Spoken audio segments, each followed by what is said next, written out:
This podcast is part of the Planet Broadcasting Network. Visit planetbroadcasting.com for more podcasts from our great mates.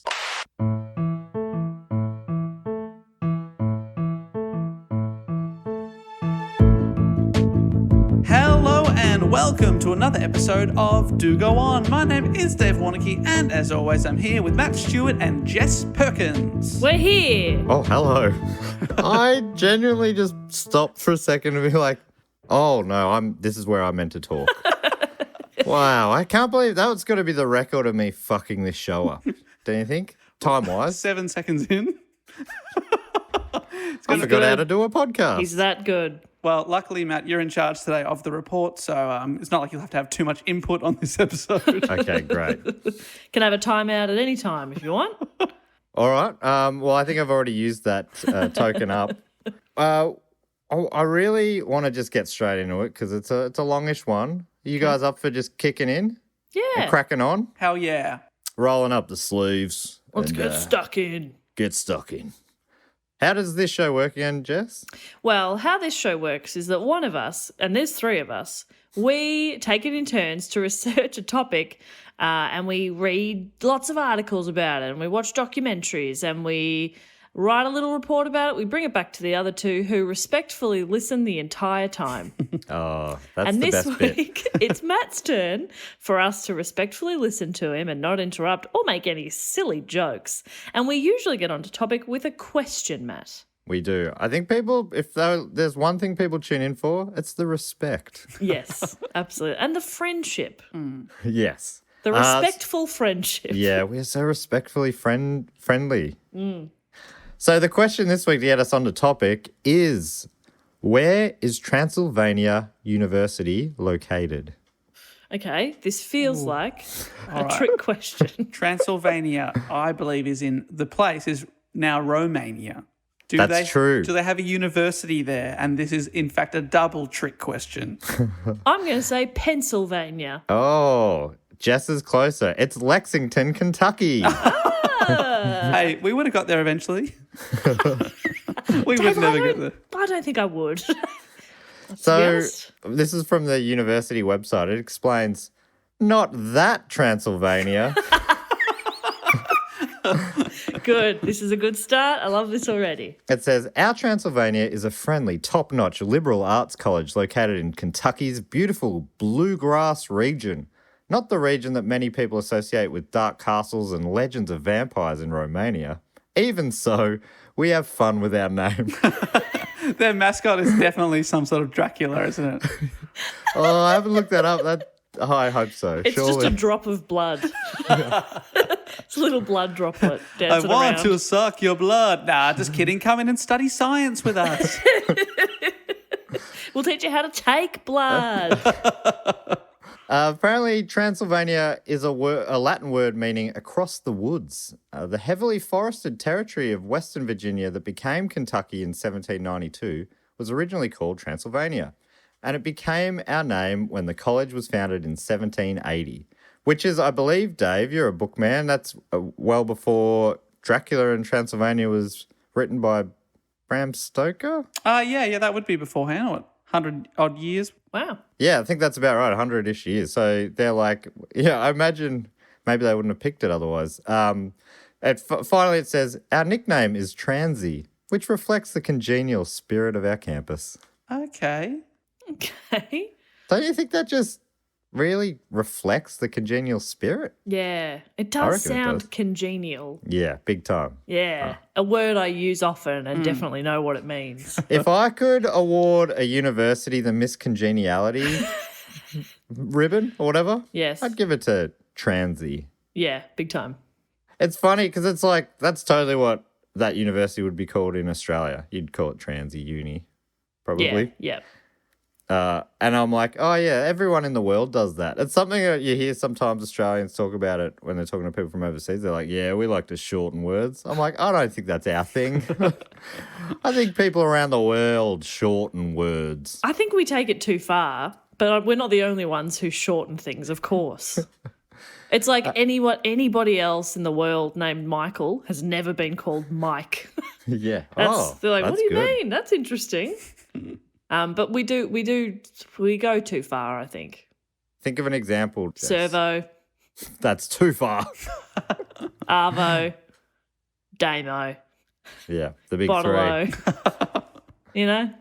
We put O at Yeah. the end of things, three. essentially. Yeah, well, that's true. Maybe we do more O's and America does more E's. Transy, yes. Damie. So Survey. Oh, got the survey. today's episode Oh, yeah. is about a particular event at the Transylvania University, Okay. the Transylvania or Transy Book Heist. A book heist. A book heist. I love a Whoa. heist. Dave loves books. I know. Wow. I mean, this is the perfect cross-section. The Perfect Crime. This was suggested by Colin Salvatore Cataldo from Florida in the United States, Santiago Lopez from Whittier in Canada, and Max Edwards from Bristol in somewhere. I'm not sure where. He didn't say. Probably England. Probably. But there could be other Bristols. There's got to be other Bristols. Surely. I call it Bristow. Anyway, on the 17th of December 2004, in the library at the Transylvania University in Lexington, Kentucky, librarian Betty Jean Gooch was waiting for her meeting with a man named Walter Beckman. Betty Jean Gooch. Betty Jean Gooch, Betty fantastic Jean, name. fantastic. And would go with nearly any surname, but Gooch is fantastic. Oh, yeah. I think she's easily my favourite person in this whole story. Will you refer to her as BJ Gooch? Yes, that is her nickname, and that does come up Fantastic. shortly. BJ Gooch. And she was meeting who? Because he had a good name too. Walter Beckman. Walter Beckman. Love that. He sounds like a businessman from the 1930s. Oh, I was going to say he sounds like he's written one of, the great American novels or something. Yeah, either the Great American Novel or he makes the Great American Box Chocolates. Yeah, Walter Beckman's box of chocolates. They weren't so good with naming shit back then, even though they had all the options. They liked to keep it very clear. What was on the box? Yeah. That's what they did. And it was chocolates. It was a box of chocolates. Yeah. Here we'd call it, Beckman's Chockies or something. Yeah, Boxo Chockies. Yeah. But, that's just what we're like here. What we like. It's a cultural thing. Yeah, you wouldn't understand. So you might remember Lexington, Kentucky from another oddball crime story we did not too long ago. The Andrew Thornton and the Cocaine Bear episode. Ah, yes. That was also based around this place. Remember those two guys who had that weird Kentucky shop? Yes. Yeah. That's in the area. Oh, so in the mall. if we ever get around to our US tour, I mean, Lexington's got to be on the map. Probably not for a show, but at least for a stopover. I think at this point, our US tour is going to take us about a year. 50 states, 50 weeks. 50 stops in every of the 50 states as well. So Busy weeks, to be honest. Quite busy. we're moving over, okay? Gooch had never met Beckman previously, spoken to him over the phone, and he set up the appointment via a Yahoo email address. It was 2004, after all. Love that. Everyone communicated via Yahoo. Gooch was the guardian of the Transylvania Uni's Special Collections Library. According to the Lexington Herald Leader, the collection sits above the first floor of the library in a glassed-in room that is always locked. It has its own stairway and is not visible from the library floor. Right. I imagine when you said it's like it's on the first floor in a glass box, I thought it was like a floating room or something. Something that David Blaine might do a trick in. The collection included a folio edition of John James Audubon's Viviparous Quadrupeds of North America and a double elephant folio of his Birds of America, a book the size of a small table and as heavy as one too. Serious rare book collectors would have known the value. In 2000, a double elephant folio was sold at auction for $8.8 million. Holy shit. So it's double elephant, is that a size measurement or is that I think what does that mean? yes, I think it's a big size measurement. A double, I've just written, just finished my first double element, guys. Turned it into the publisher last week. I think War and Peace might be a double elephant. As a double elephant. Let me just double check. The double elephant.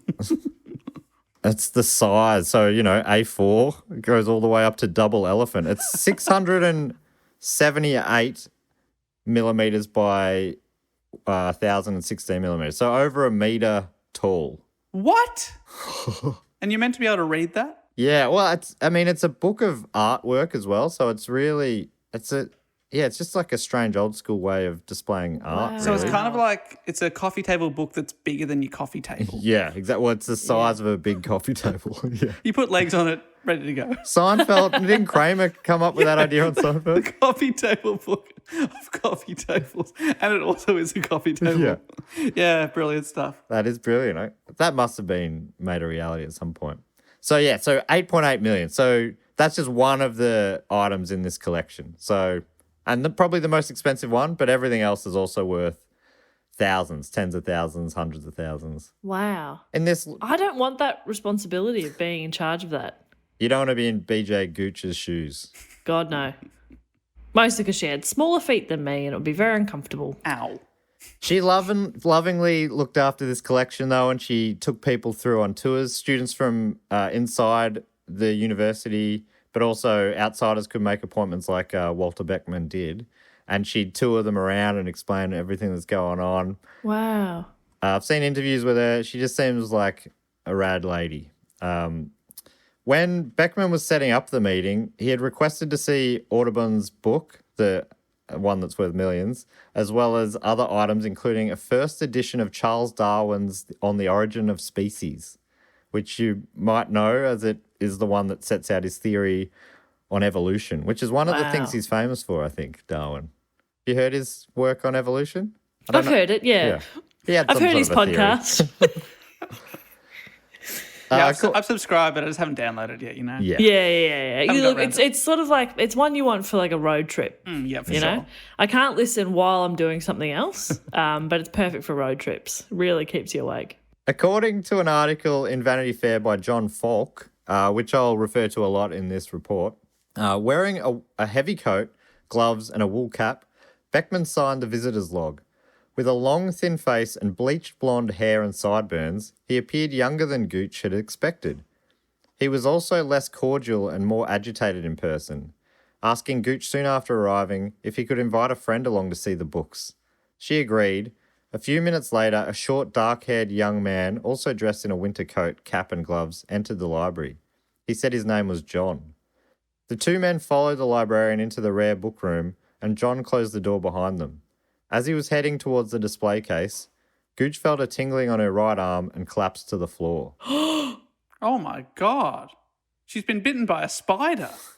Out of nowhere. While she's trying to give a tour, that would be so embarrassing. Oh, sorry, I'm going down. Oh, no. no. I know we've just met, but can you call an ambulance, please? I'm so sorry. Matt, do you think that's going to be an issue for people? I know I've just met, but would you mind just making a phone call to save my life? I I'd hope just it's be a not bit too much more bother. embarrassed if it wasn't someone I knew well. Yeah. You know, if I collapsed and it was you guys, I'd be like, oi, shitheads, call an ambulance, you know, because we're casual like that. But people I don't know, and I'm trying to make a good impression, and now I'm vulnerable and I'm tingling. You Oh, no, know, I'm fine. I'm all right. I'm okay. Anyway, so right this way, thanks. It wasn't a spider, unfortunately. Oh. No, it was Beckman who had taken her down With what? with a stun pen, like a stun gun. Yeah. But a pen? What? Yeah. Does that exist? Wow. Apparently so. So Wow. they've walked in, they've dressed very suspiciously, long coats, gloves, and a hat. Yeah. Yeah. But no alarm bells were ringing until she was on the ground passed out. Well, she loves the books. She loves showing people the books. She sees all sorts of people all the time. Maybe she thought it was a bit weird, but you know, your instincts I don't think normally tell you. And she'd never had an issue before. I think fair something really fucked is about to happen. I think people just normally make things make sense in their mind because nearly always it isn't something crazy about to happen. Yeah. Whew. That's me, like, you know, trying to get inside her mind. But I feel like that's what I would have done. I'm like, oh, these guys are dressed warmly. It's not that cold out. The leader continues.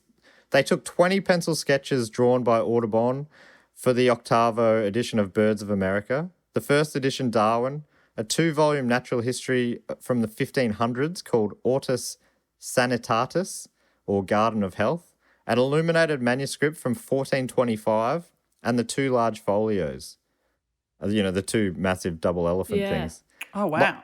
Library director Susan Brown saw the men leaving and, according to affidavits, told them to stop. They had to get down the stairs when she saw them. They dropped the 2 folios. They were so heavy that they were battling to get them out. They were because they weigh like a table. Yeah, clearly struggling to get them out. They dropped them, bailed on them, easily the 2 most valuable parts of their heist. And they ran to a grey minivan where 2 other men waited and drove off. That's at least what Susan Brown thought. She thought they ran over to 2 other men. I don't know if I'd stop for someone called Susan Brown either, Like, maybe I'd stop to yawn. Susan Brown, the head librarian. Ugh. I don't know, I like her. They were specific about what they were going in for. Like, they knew they weren't just grabbing anything, Like, Yes. they knew what they wanted and they knew what they were looking for. Yeah, that's right. But they did not anticipate how heavy the books would be. No, it sounds like that is the case. Wow. Yeah. Can I just say, it does seem a bit weird that there's 2 getaway drivers and only 2 people going in. Mm. Yeah. When you need more people to carry shit. That guy in the front seat and the passenger seat, I assume he is a waste of space. Yeah, he's useless. Well, so much so that he didn't exist. There wasn't actually 2 people in the minivan. There was only 1 driver. But somehow that's what she told the police. She thought there was 2. So that there was a team of 4. So they've dropped both. Is there 2 of the big Yes. book by dropping those 2? Their payday has taken a significant hit. Damn. And also, what are you going to do with it? It's got to be black market. Anyway, I'm sorry. You'll probably cover this kind of thing anyway. But I'm intrigued. I will cover all of that. But you're right. And something I forgot, I didn't write into the report, but I read elsewhere. Susan Brown, she was brave as. She chased them all the way to the van. She got so close that she keyed the van, apparently. Whoa. And was lucky not to be run over by them. But she went after them. Good on you, Susan. You still have a shit name, but good on you. Within a few hours, the university had police officers everywhere. This included, as Falk describes, campus police, uniformed Lexington police, plainclothes detectives and forensic teams, as well as local news crews covering the developing Transy book heist, as it was becoming known, a crime that would one day be listed among the FBI's all-time most significant art theft cases. Whoa. Yeah, it's amazing. It's a funny little haphazard-looking thing where they didn't account for the weight of the main thing they were trying to steal, but it's still ranked as such a significant art theft. At this point, all the police had was very little to go on. There were no fingerprints, very few witnesses. What Susan Brown could tell them wasn't super helpful in terms of their appearance. There was no video camera surveillance. Right. The police were told they were looking for 4 Caucasian men in their early 20s. Gooch, still shaken by the incident, obviously. Yeah, was she okay after the stunning? She was okay physically, relatively okay, but, it was obviously very traumatic. Yeah, for sure.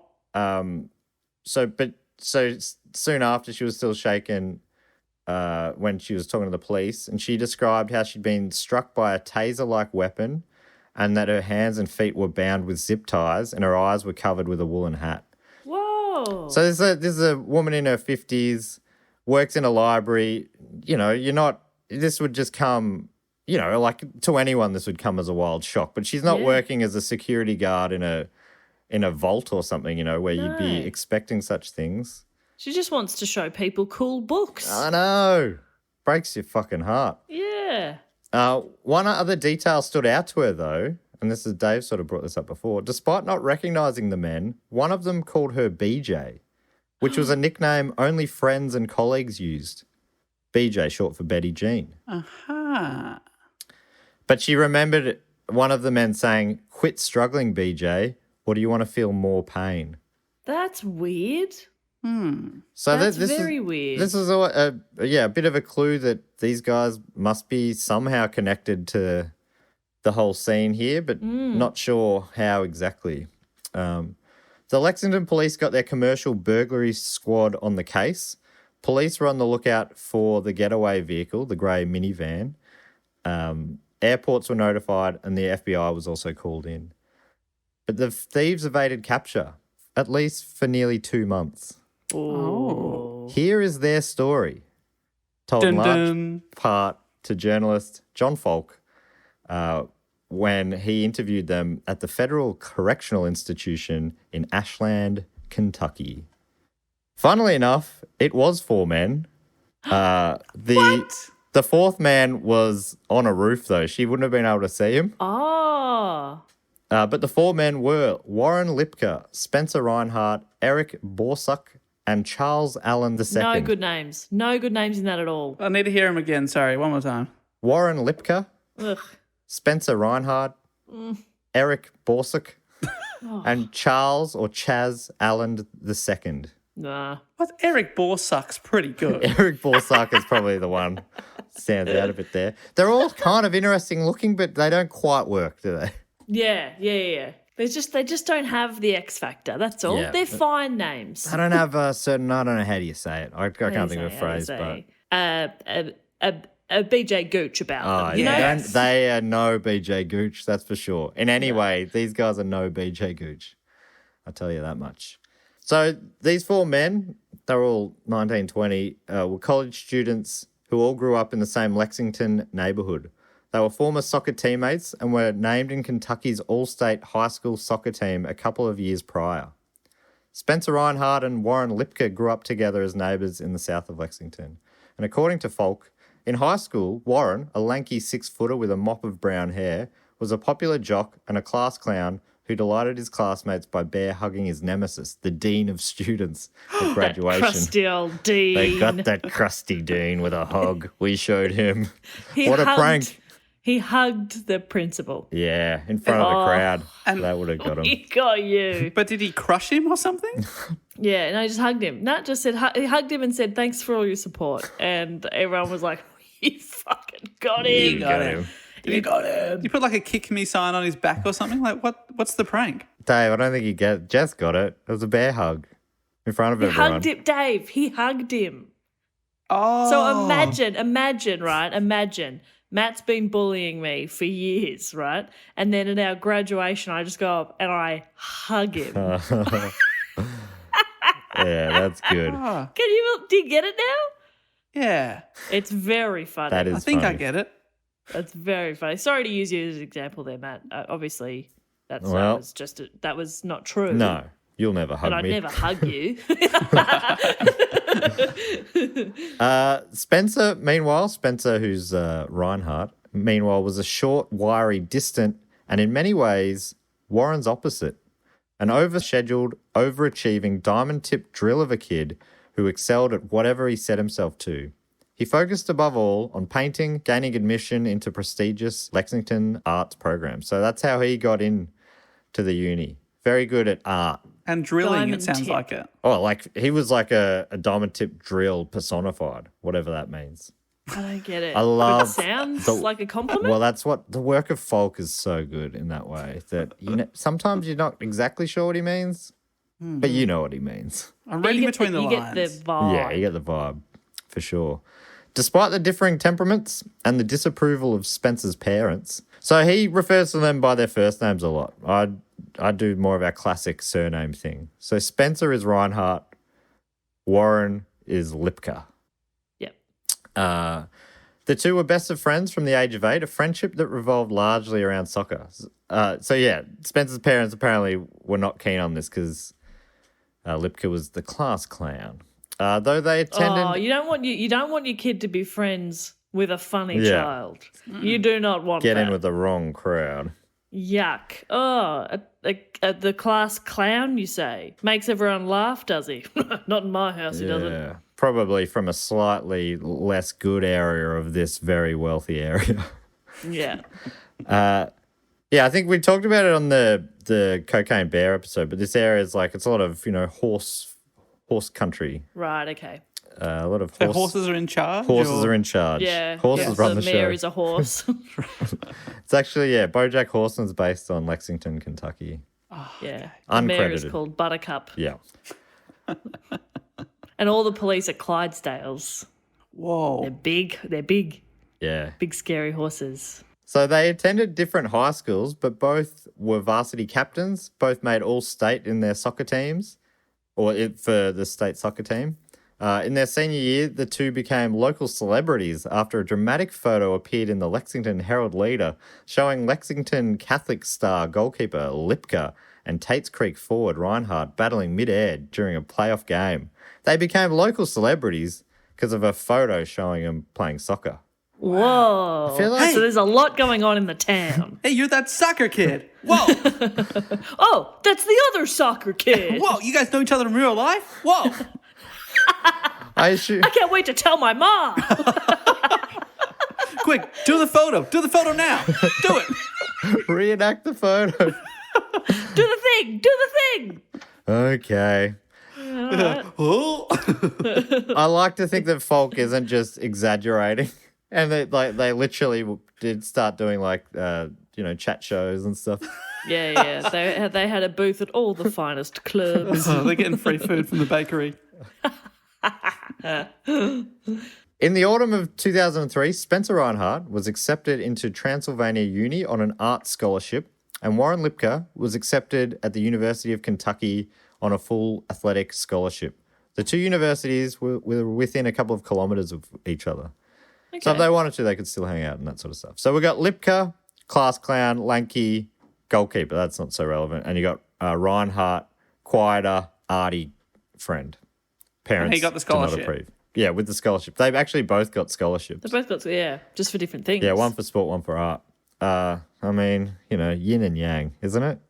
Yeah. Imagine liking both. Not Impossible. possible. That doesn't make sense. Reinhardt was keen on a career in graphic design, and Lipka had vague ambitions to enter politics, apparently. But neither had a great time at uni, with Reinhardt telling folk, "In all my art classes, I was the only guy. In with a bunch of girls who didn't have any idea what they wanted to do. All these girls I could draw better than when I was in 6th grade." Oh, yuck. Okay. You suck. Oh, I'm a teenage boy and I'm in a class surrounded by girls. What a nightmare. That sounds absolutely awful. And that is the exact reason that I enrolled in drama. Yeah, I was just thinking that. You would have been one of few boys in your course, I'm guessing, Dave? Yeah, you're goddamn right. And it was very fun. And Dave, I could draw were better you than all around- of them. Yeah, were you around girls that you could act better with when you were like 6? Yeah, I've been doing family tap and ballet shows for my family since I was 6, so I'm very advanced. These interviews with folk are not too long after the heist, so they're still in their early 20s, and I think I've seen interviews with them into their 30s, and they do seem like better than that. Like, at least They've matured. Reinhardt does come across much better in the interview I saw with him when he was 30 than this one. Because that line just made me, it just sounds like an idiot. But It sounds like a very young man. Yeah. You know, it sounds kind of appropriate for the age he is when he's saying it. But it's still fun to take the piss off. no doubt. But yes, it definitely makes it. Yeah, you kind of go, yeah, you're a young dickhead. Yeah. You're still figuring yourself out. which is totally true, and that is something that I do. Like in my head, I'm picturing these guys who are planning this heist. I'm picturing them being like a bit older than that. But it's so weird to think of 19, 20-year-olds doing something this full on, which is patronising, I suppose. Kids can make huge mistakes too. Yeah. In fact, they often do because they don't think consequences through quite as much. So Reinhardt wasn't enjoying his arts class with all these girls who couldn't draw, which obviously impacts him. yeah. You know, because he can draw very well. So he's getting good marks. But all these girls are doing terribly and it's impacting me. How? Maybe How? was there a group assignment where he's the one going, "Come on, let's get our heads in the game. We're going to draw this picture." Come on, girls, let's draw some flowers. You love your little flowers. The Lipka, on the other hand, the class clown, he was also going through a tough time early in uni. His parents were getting divorced, and that was, parents were not getting on. He wasn't really getting on with his parents. His mum was soon to kick him out of home. And according to Falk, when not at soccer practice, he spent his time smoking pot, watching Comedy Central, and reading German philosophy. The big three. Lipke quit the University of Kentucky soccer team in his freshman year, meaning he forfeited his scholarship, though he remained enrolled, sort of, but now he didn't have a way to pay for it, so that didn't last too long. Around this time, he met someone, a shady type of figure, who was earning good money in identity theft and making fake IDs. And he recruited Lipke to start selling fake IDs for him in the university dorm rooms. Then Lipke sort of went out on his own a little bit. He recruited another freshman, his old high school soccer teammate, Eric Borsuk, to work with him. Borsak, please, call him his right name. Okay, Borsuk, sorry. Ballsack. Borsuk would provide more of the technical help. He had the relevant software and equipment and would mock up the IDs. Lipke, I think, was more of, he was the salesman and he had the gift of the gab, so to speak. By the end of the year, they were making money selling these fake IDs for $100 a piece, as well as offering other similar identity tweaking services, which they didn't go into the details of because I guess they were never busted for it and they didn't want to give it away. The two made great money together until an argument over cash split up the partnership. This left Lipke's dodgy business in tatters without Borsuk's technical know-how. Yeah, money always gets between friends. Yeah, apparently two grand went missing from a drawer. Okay, that's a fair amount. Yeah. Yep. So this is when Lipke reconnected with his old mate Reinhardt, who had the graphic design skills. Did either of you ever have fake IDs? A couple of times to get into over 18 concerts, used my sister's friend's ID who had the same haircut as me. I thought you were going to say your sisters, and I was like, no, Dave, I don't think anyone was buying that. Your sister's friend. Okay. Yeah, but to get into gigs, that's cute. Yeah. I never did. I never really wanted to. But also, it's less of a thing here because we can drink at 18 anyway. Yeah. If you're already at college but you can't drink until you're 21, fucking everyone should have a fake ID. Yeah, you get them when you enroll. Yeah. You get your student ID, you get your key to your locker. I thought everyone's got a locker, and here's your fake ID. Here's our 7 passports for different countries with different names. Memorise them. And $1,000 in 5 different currencies. Man, I love when Jason Bourne agent types open up like a little suitcase, and there's all this different coloured money and passports. Love that. I was watching a video the other day. There's this, I think it's Wired, do a series of an accent coach who picks apart different performances of accents, and I love him. I love and that. They did another one recently with a woman who used to be in charge of disguises at the CIA, and so she's sort of going with plot points in movies and TV shows and stuff. And in that scenario, she's like, "There's no magic box of passport they're painstaking to make, and we don't just sort of have them in bulk, and you don't just have a safety deposit box full of cash." And I was like, "Oh, you're ruining the illusion." But that is why I'm watching the video, to ruin the illusion. But where are you getting your passport from then? Your fake passport, or they don't get them? No, if you have to have one, they make it for that case, and then it's probably destroyed or something. It's all made to order, Dave. Yeah, it's made to order. There's not a warehouse somewhere. Say it. Yeah, you don't just have some stockpiled and you're like, "Oh yeah, who will I be today?" It sounds to me like she's trying to throw us off the scent. Yes. Yeah, maybe. Yes, Dave, 100%. Yeah, there's several lockers full of passports. I know there is. I choose to believe there is. So Lipke lost his business partner in Borsuk, and this is when he decided to reconnect with Reinhardt with the graphic design skills and the artistic skills. The two had drifted apart slightly since the beginning of the school year. They were attending the different universities. They were nearly 2 kilometres apart. Yeah. Pretty insurmountable sort of barriers in between their friendship. Yeah. How would you even travel 2Ks? I don't know. Unless there's a bus. Is there a bus or something they could get, or a... I looked it up. I looked it up on Google Maps. It estimates it as a 23-minute walk. So. Oh no, you couldn't. No. You couldn't do it. Oh, that's sad. Yeah, no friendship is worth that. Sad to drift apart. For a 20-minute walk, And yeah. that really sounds like they could have used each other's support because they were individually hating school. Yeah. Maybe it would have been good to talk to each other. And I guess that's what happened because when they reconnected and Lipka suggested getting involved in this fake ID business, Reinhard jumped at the opportunity. When the two were Did hanging... he jump up and reenact that photo? Yes. The goalkeeper. They said one last time. Because obviously there was a crowd milling about. Hey, it's the soccer guy. I thought they'd never be together again.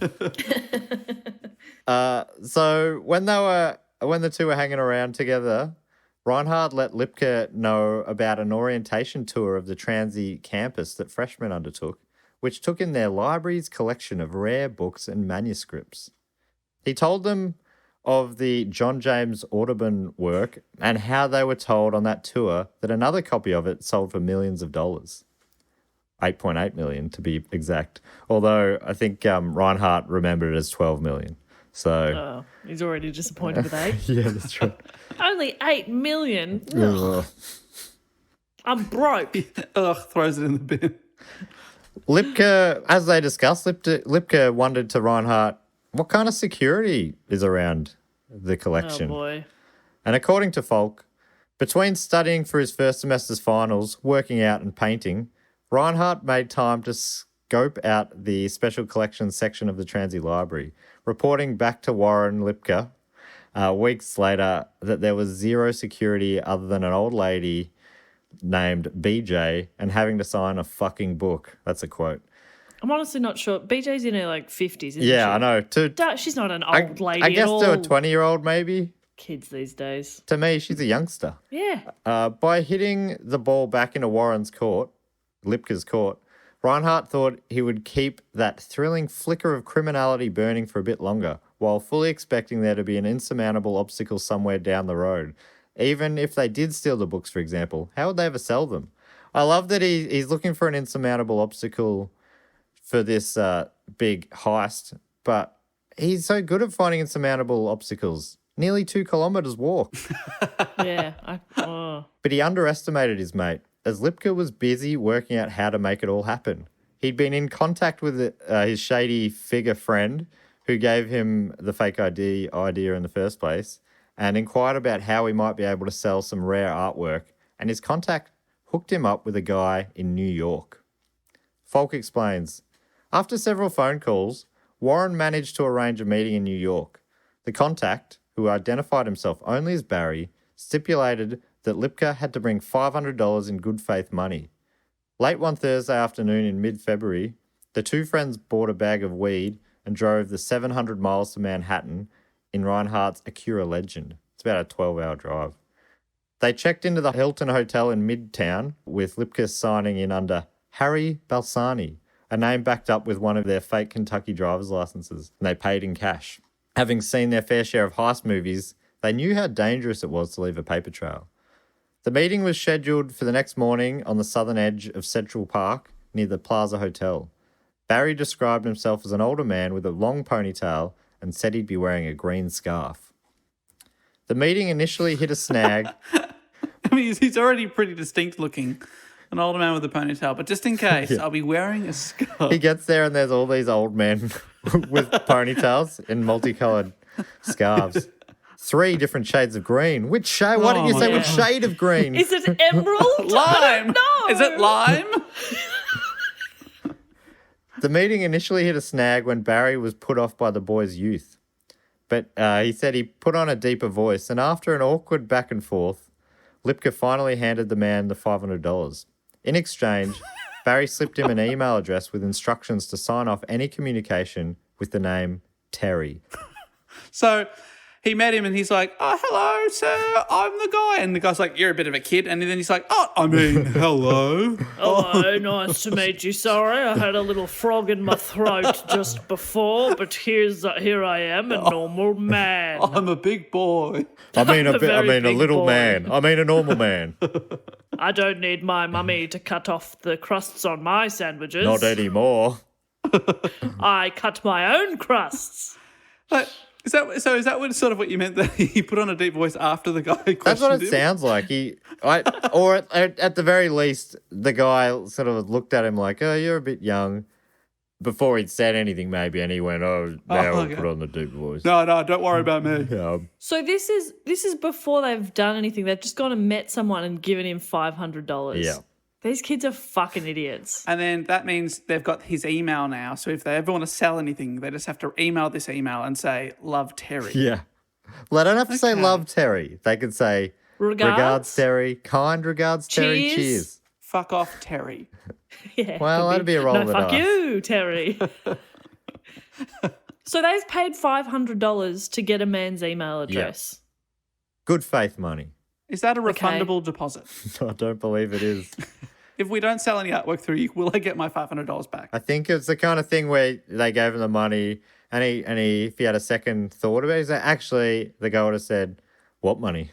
That kind of scenario. Yeah. What are you talking about? They drove back to Lexington and set up a Yahoo email account, and as instructed, sent off an email to the address Barry slipped them. In it, they said they had some rare books to sell and signed it off as Terry. So far, so good. Perfect. Then they played the waiting game. Ah, yes. But the waiting game sucks, so they played Hungry Hungry Hippos. Great game. A week later, they received a reply.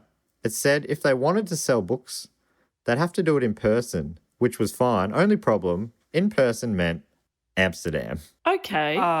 So the ponytail man, he left that detail out, that this email he was giving him was for some book buyers in the Netherlands. Great. Right. Okay, so these kids who don't have a lot of money, one of whom's just lost his scholarship, so obviously they're looking for some cash. They've just spent $500 to get an email address. They stayed at the Hilton, paid in cash, and bought a big old bag of weed beforehand as well, which can't have been all that cheap. And now they need to steal these things and somehow get them to Amsterdam, which I would assume would be flying to Amsterdam, because you're not just going to post it, are you? Yeah, that's right. And then how are you gonna pack it and fly to Amsterdam? This is a bad plan. Yeah. That's just my take early on. That's my take. Let's see how it ends up. This could all end up really well. They're probably still living it up in the Caribbean, which was one of their plans if it all came off. What do you mean? You're just gonna fuck off to the Caribbean? Yeah, What? I would. You're like 20 and you don't explain to your mum why you've moved to the Caribbean and never coming back. Oh boy, this is dumb. Anyway, they were excited by the response that they had to go to Amsterdam until it dawned on them that they would have to travel with a passport. And their rule was, let's not leave a paper trail. And that gets hard with a passport. I mean, they've already left a digital trail by emailing this dude, so... But Yeah. from a made-up email address, it can't be connected back to them.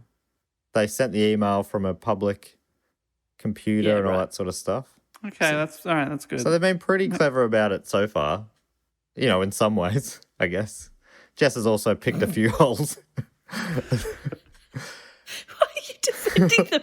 They haven't, they've made some pretty good decisions, I think. I don't know. You've read the whole thing. You know how this ends. And you're going, no, but good on them, I reckon. Well, some of the dumber things they do are yet to come, okay? So I'm like, oh, you're Fantastic. picking at these things. Just you wait. I can't wait. So they realized that they were going to have to probably get a fake passport. And to Reinhardt, they're like, this is the insurmountable problem. We've had fun dreaming about this, but we're done now. Of course, Lipka was undeterred. He again went to his shady mentor mate, and he let him know that he needed to leave the country and they needed the documentation to do it. He said that they had the skills to make fake licenses, but a passport was a little bit of a stretch for them. So they were told to wait a couple of days and it would cost them $2,500 each. To cut costs, they decided only Lipka would go. And it was as easy as that. They got their passport and return flights a few days later. And Reinhardt drove Lipka to the airport. And Falk takes up the story from here.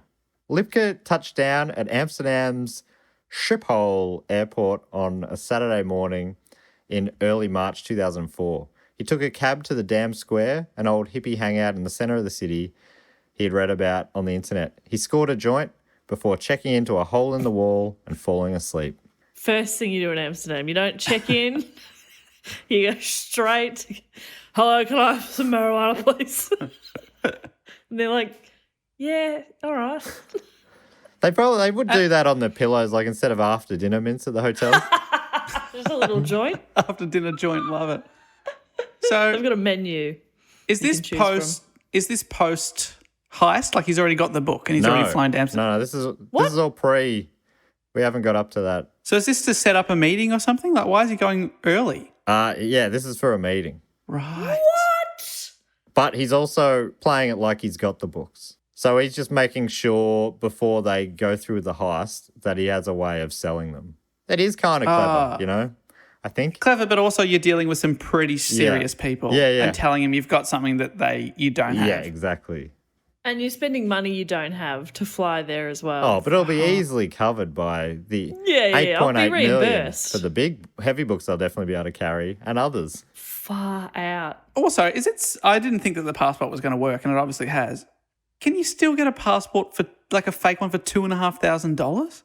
Yeah, that feels like a bargain, right? I guess Mates Rates used to work with him. Yeah. Like, do they actually? I didn't think you could actually fake a passport like that. How naive of me. Ever since Jess told me about the Jason Bourne video. My first passport I got in around that time, and it was definitely more primitive than the ones now. It didn't have the chip in it, and it didn't have all sorts of things. So I imagine it would be way harder to do now. Yeah, of course. But 2004, maybe that was right at the end of this being possible. Wow. Yeah. But I'm no passport expert. I should put that on the table. Thank you. Thank you for clarifying. I did have follow-up passport-related questions, but I will leave them. Eyes have to be open, no glasses or hat in the photo. I look like I can't. Mine expires next year, and I'm so happy because it's a dog shit photo. I think that's the rule. It has to be a dog shit photo. No, you can't look good. You can't. If you look good in that, then I mean, Dave probably does. Dave looks good. Yeah, Well, my first attempt was rejected because I went to an old man at a chemist who looked like he was older than photography was. He was so old. That's And he's old. standing there shaking his hand while he's like taking the photo. He printed it out. I thought I looked quite good. I was like, mate, thanks so much. You've really gone above and beyond. I sent it You really captured my essence. Yeah, in thank this you so photo. much. Yeah, I shouldn't have questioned your methods. You obviously knew what you were doing. But then when I sent it to the passport office, a few days later, they got back to me saying that it wasn't good enough quality, that the photo wasn't good. So I had to go And get you're like, another no, one. guys, that's my head. And then another one like. came back. Basically, I think their problem was that I looked too hot. Yeah. That was Yeah. their problem. They hate that. Yeah, they're very insecure, the people at the passport head office. Very insecure. Oh, check out this dull face. Check out this hottie. There's no reason you can't smile. They're just like, just don't let them. Surely it's more information, if anything. You know, you're showing your teeth. Yeah, I've got them. I've got all my teeth. Yeah, that's right. When you die, they always check your bloody dental records for matching, don't they? Yeah. I mean, from TV I've seen, yeah. Yeah, well, I watched a wide wait. video that debunked that. Where do they get dental records from, though? What does that mean? They check your dental records? Yeah, I think the dentist keeps records. I mean, I got an x-ray of my teeth last month. That'll be on file somewhere. Right. So they just they would go, well, this body still has its wisdom teeth, and we can see that Jess had hers out, so it can't be her. You'd be a good Or detective, the killer Jess. somehow put them back in. Gross. Whoa. That's And the theory honestly, I'm they going were with. causing pain. I don't want them back in there. Yeah. Serial killer, okay? There's a reason I had them surgically removed, Yeah. okay? Ow, stop, this hurts. Oh my God, I'm so sorry. Oh, sorry. Oh, sorry. That'd get the cops off the scent, though. So, you know, in essence, quite a wise move by the killers. Yeah, interesting. But he accidentally puts the left-hand side on the right-hand side, and that's how they know. And they're like, wow, this could be not many people. How many people are born with their left-hand wisdom tooth on the right-hand side? Okay, so how did we get onto this? I'm trying. It was passports. Oh, yeah, fake passport. Yes, He's in thank Amsterdam. So he's in Amsterdam. He's at a joint, going to bed. The next morning, this is still Falk. The next morning, all nerves, he left for the meeting site, a cafe within walking needs distance. another joint then. Yeah, I reckon. Well, he's going to a cafe. I think they probably sort him out there. Cavo with a K? They'll sort him out. He was told to look for a bearded, heavy-set man in a solid blue sweater. When Warren arrived... What colour scarf? No scarf. See, he should have just said, I'm the guy without a scarf. Everyone else got all these different shades of green scarves on. Trust me, everyone at FSM's got a scarf. I'll really stand out. So when Lipka arrived, he saw a man fitting that description seated with 3 other men. He's like, oh, that wasn't part of the plan. Undeterred, he introduced himself as Terry, firmly shaking hands before sitting down. Like Barry, which I'm starting to think wasn't even that guy's real name. No. Like Barry, the men were immediately put off by Warren's youth, Lipka's youth, and even more so by the fact that he hadn't brought any of the books with him. They're like, what's this meeting for? I thought you were going to sell us some books. He also didn't have any photos of the books, nor photocopies, documentation of any kind, or even the slightest bit to intelligently discuss the books. Like, well, I've given you a list of names of books. What more do you need to know? So he hasn't done any research on them at all. They knew he was wrong when he couldn't pronounce the author's name. Well, him and me both. As you know, one of those big Effalump folders. It's a double Effalump. Am I saying that It's right? a double Effalump. So can I have $8 million now, please? You give me the money first. And I'll send the books. You give me the money now. It's a show of good faith. The meeting lasted no more than 15 minutes. Long flight over. That's not good. But still, it was a turning point because the men explained to Warren, or Lipka, that a crucial step of selling the books, stolen or otherwise, is that they needed to be appraised by a legitimate auction house. And that's something he didn't realise. He's like, I thought I'd just sell it to him. But even dodgy buyers, and they're like, if you can do that step, and I think they were probably thinking, he's not going to do that step. We'll never hear from this guy again. He's full of shit. But they said if you can do that, then you got yourself a buyer. So he's like, sick, one step closer. I'm fascinated by the ethics of the auction house because if somebody comes in with books like that, you'd be like, and they're like a 20-year-old, you'd be like, oh, you've obtained these in a not so good way. So what are you supposed to do? Just appraise them and go about what's the ethics there? Well, we'll get to talk about that soon. Oh man. Sorry. No, I love it. Love how your brain works, Bob. Yeah, I've had 3 hours sleep. Hey, Bob, your brain is your value. Thank you. Whoa. Sorry if that was a bit off. No, it was just a bit touching. A little bit unexpected. I needed to hear that today. Bit rude to her heart, but anyway. Oh, yeah. It knows what it did. My heart's no good. So now they knew all they had to do was get the books, get them appraised, get them, then smuggle them out of the country to Amsterdam, and then they could sell them. So they were feeling good. Things were happening. What? I mean, honestly, they're the same steps away from success as we are away from success for this plan. Yes. But nothing is But happening. now they and we both know these are the steps. They didn't even know the steps first.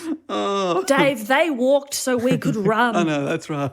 You know, now we know. We know the steps. Don't go to Amsterdam without the stuff to sell. Gotcha. And also or at least some auctioneer. pickies of it, you know?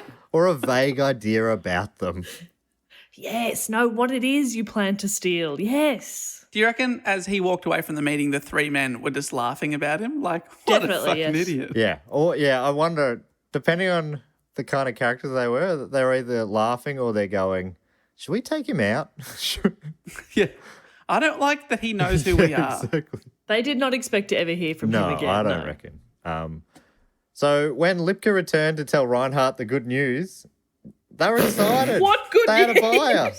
Something that they Oh my thought would God. be difficult to find for stolen books worth millions of dollars. But they found it. They found a buyer. So that was, ticking off one box. It just created a new box or two that they had to tick now. They had to get them appraised. And like I say, they also had to get them. Yes. That feels That like is a big tick. one of the biggest boxes, I reckon. Yeah. You're going to need a real thick marker to tick that box. Lipka got straight into researching online and he settled on Christie's in New York. The number one Google result. He's like, well, this seems fine. Probably the most famous and notable Most fame. auction Certainly. house in the world, right? There's Christie's London, Christie's New York. It's an old. I don't know anything about this world, and I've heard of Christie's. Oh, my God. So the plan is to go to Christie's, get them appraised, and then say, oh, sorry, I'm not going to sell them here. I'm going to take them away now, and then take them to Amsterdam. Yeah. Wow. So this is what they thought. They thought a couple of freshmen wander in to Christie's in New York and not raise any eyebrows. So Reinhardt is sort of like Warren Lipka is like he's a wild man, all in, gets excited, doesn't necessarily think things through all that much. Reinhardt's a little bit more contemplative but still gets dragged along by his mate. Can I just quickly just say, so is Lipka, is he the one that the parents were like, I don't want you to be friends? Reinhardt's parents. They were right. They probably were a bit right. Yeah. They were right 15 years earlier. Okay. Honestly, your parents usually are. My best friend, and I say that in inverted commas, in primary school, by the time we got to grade 4, my mum had a chat to the teachers and said, can you put them in different classes next year? And then I was very sad that me and my friend weren't in the same class anymore. But then, weirdly, I started to enjoy school a little more and do a little better. And turns out she was just a bully. Oh, my God. Wow. And Mum was like, she's not too good for you. So your parents are often right about this stuff. That's so good. Cheers, Mum. Good on you, Mum. Annie, what a lady. She's the best lady. Sorry, I just getting really emotional again today. She actually reminds me a little bit of B.J. Gooch. Oh. Same kind of Although, vibe. Dave, your mum's the librarian, right? Yeah, that's right. So maybe my mum loves books. Maybe B.J. Gooch is all of our mums. Yeah. Oh, now I'm even more protective of her. I would kill for any of our mums. Yeah. I reckon. I would. Thanks, Jess. I'd take a bullet. Wow. You'd kill For or any of the be mums? killed for any of our mums. I wouldn't die, you'd take but a bullet. I'd take a bullet to the shoulder or something. Hopefully. I mean, if my aim is good when I'm directing my body in front of the bullet. Not the heart. And shoulder.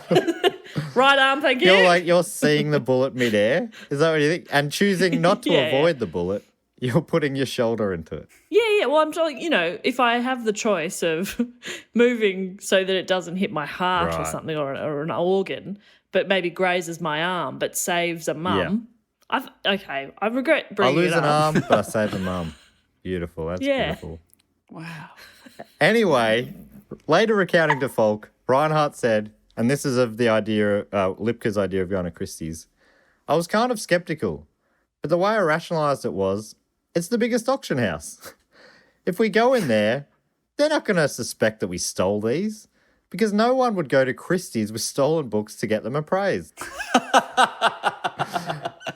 It's so dumb that they'd be like, wow, this is so dumb. I mean, come Yeah. on. So Who's this stupid? it's the hiding in plain sight kind of idea, which is my favourite way to hide. But yeah, he goes on to say, that's how we did a lot of stuff. Like, we would smoke weed directly under the security camera on the Transy campus, park a car right underneath it, and then smoke for like an hour. We figured the more obvious we were, the less likely we would be suspected. Okay. I don't like these boys. I don't. I understand they've grown into Well, men now and they're maybe a little more mature, but still, I don't like them. yeah, well, they're more mature. They were coming from a certain level. But, what? I'm trying not to be too judgmental either way. But, yeah, if they didn't fuck up B.J. Gooch, I think, it would all feel pretty harmless. But unfortunately, they traumatise an innocent woman at the heart of all this. And so it makes it, every time I start to think, I'm like, they're just dumb boys. It's like, it's a pretty, it's tricky. You don't want to go, you made a dumb mistake early in your life. You should be hated forever. But you're also like, I mean, you did kind of make this woman's life a lot harder. And there's no point to what they're trying to do. It's just for shits and gigs. That I don't like either.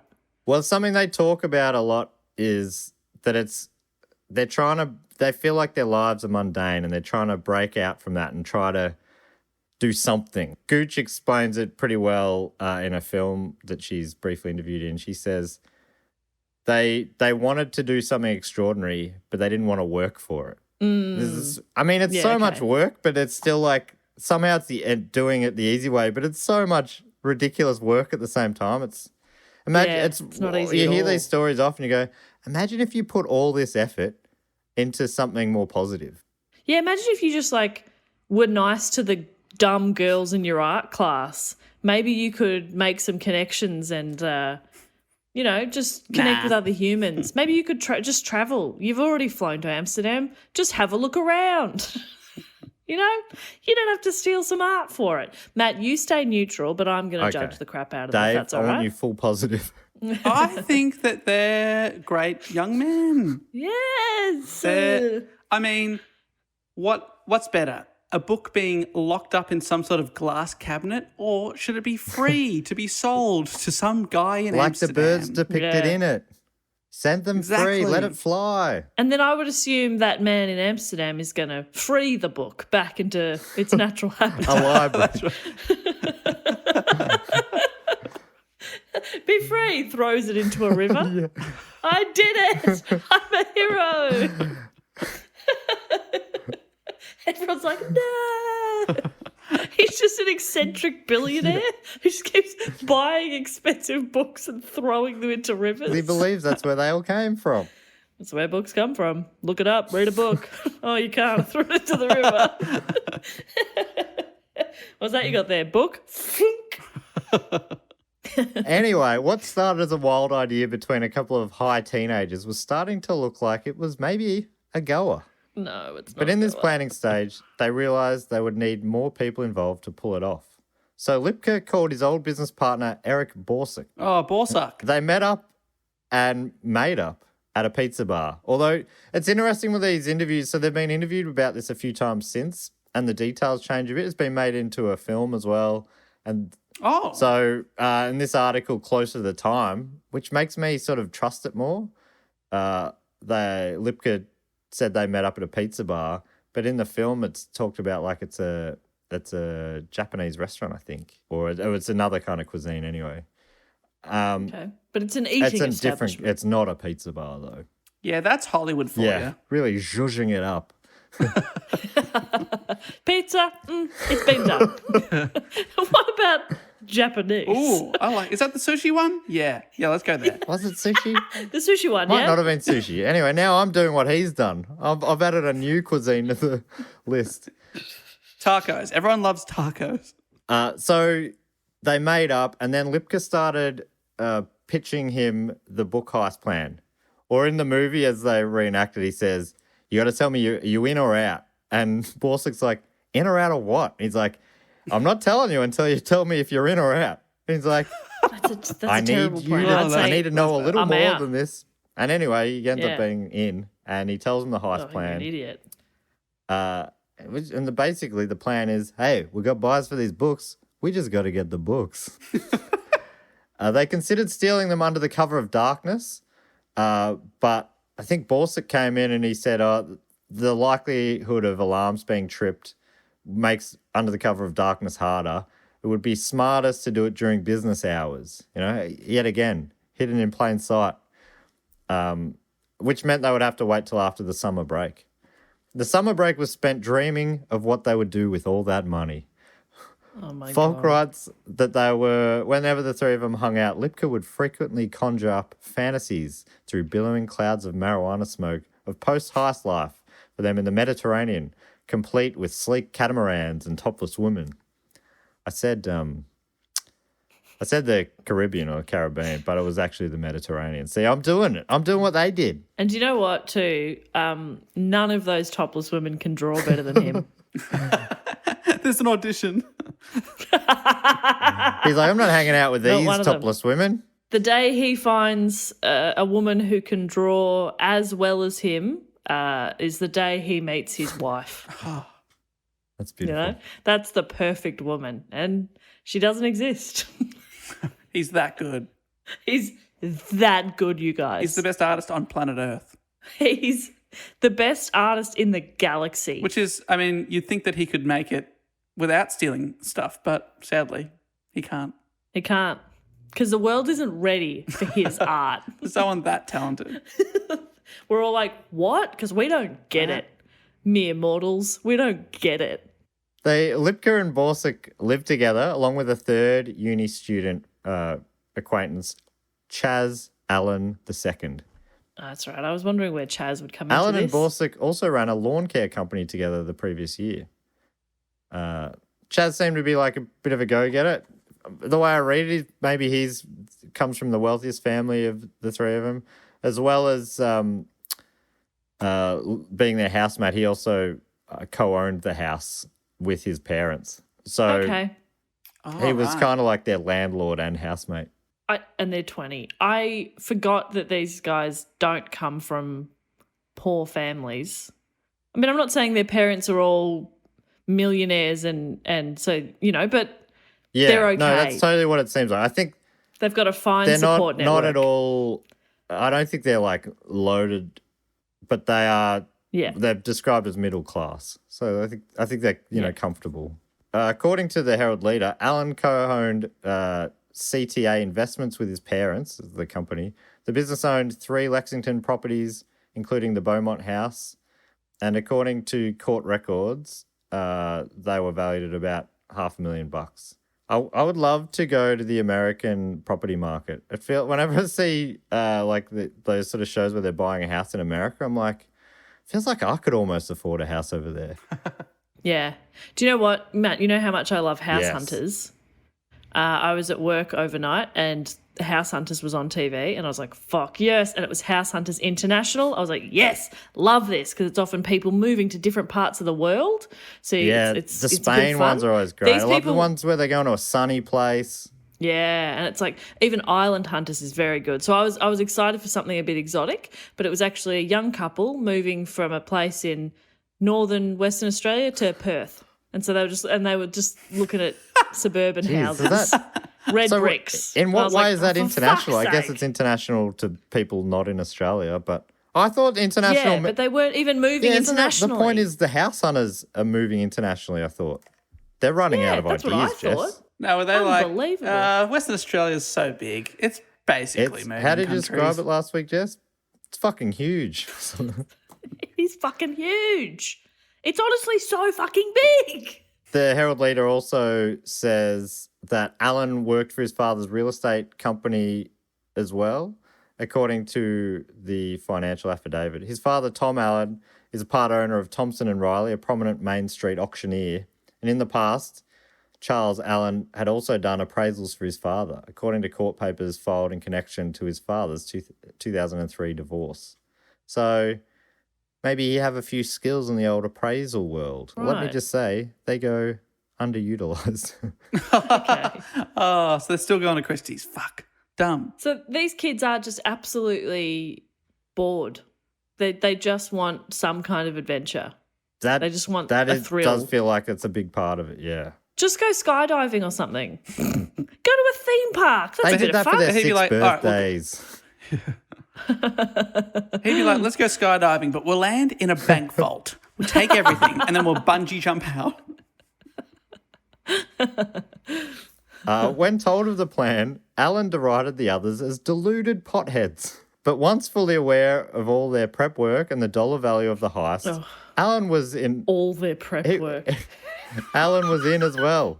So it sounded like No. Alan! You should walk Chaz, away. come on. Chaz, you've got your whole life ahead of you. Everything's going really well. It really It's sounds gonna like be an things are going absolute well breeze. for Chaz. I mean, it sounds like he was born with a head start and he was making the most of it. He was Yes. starting up little company, Yeah. like he had his little lawn care business and other things. Yes, you're running businesses, you co-own your house, you've got your dad's business that you're learning stuff about. Like, you're doing fine, Chaz. You're doing very well. For someone your age, you're fucking killing And it, he's my getting friend. involved in a big crime with people he calls deluded potheads.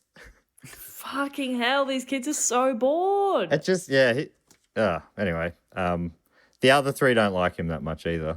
So the interview with Falk, he was the only one that declined to be involved. So a lot of what I'm talking about is from the other 3's perspective more than his. Right, and yeah. it does sound like he was at the start and remained the odd one out of the foursome. Okay. He got pretty frustrated with them the whole way through.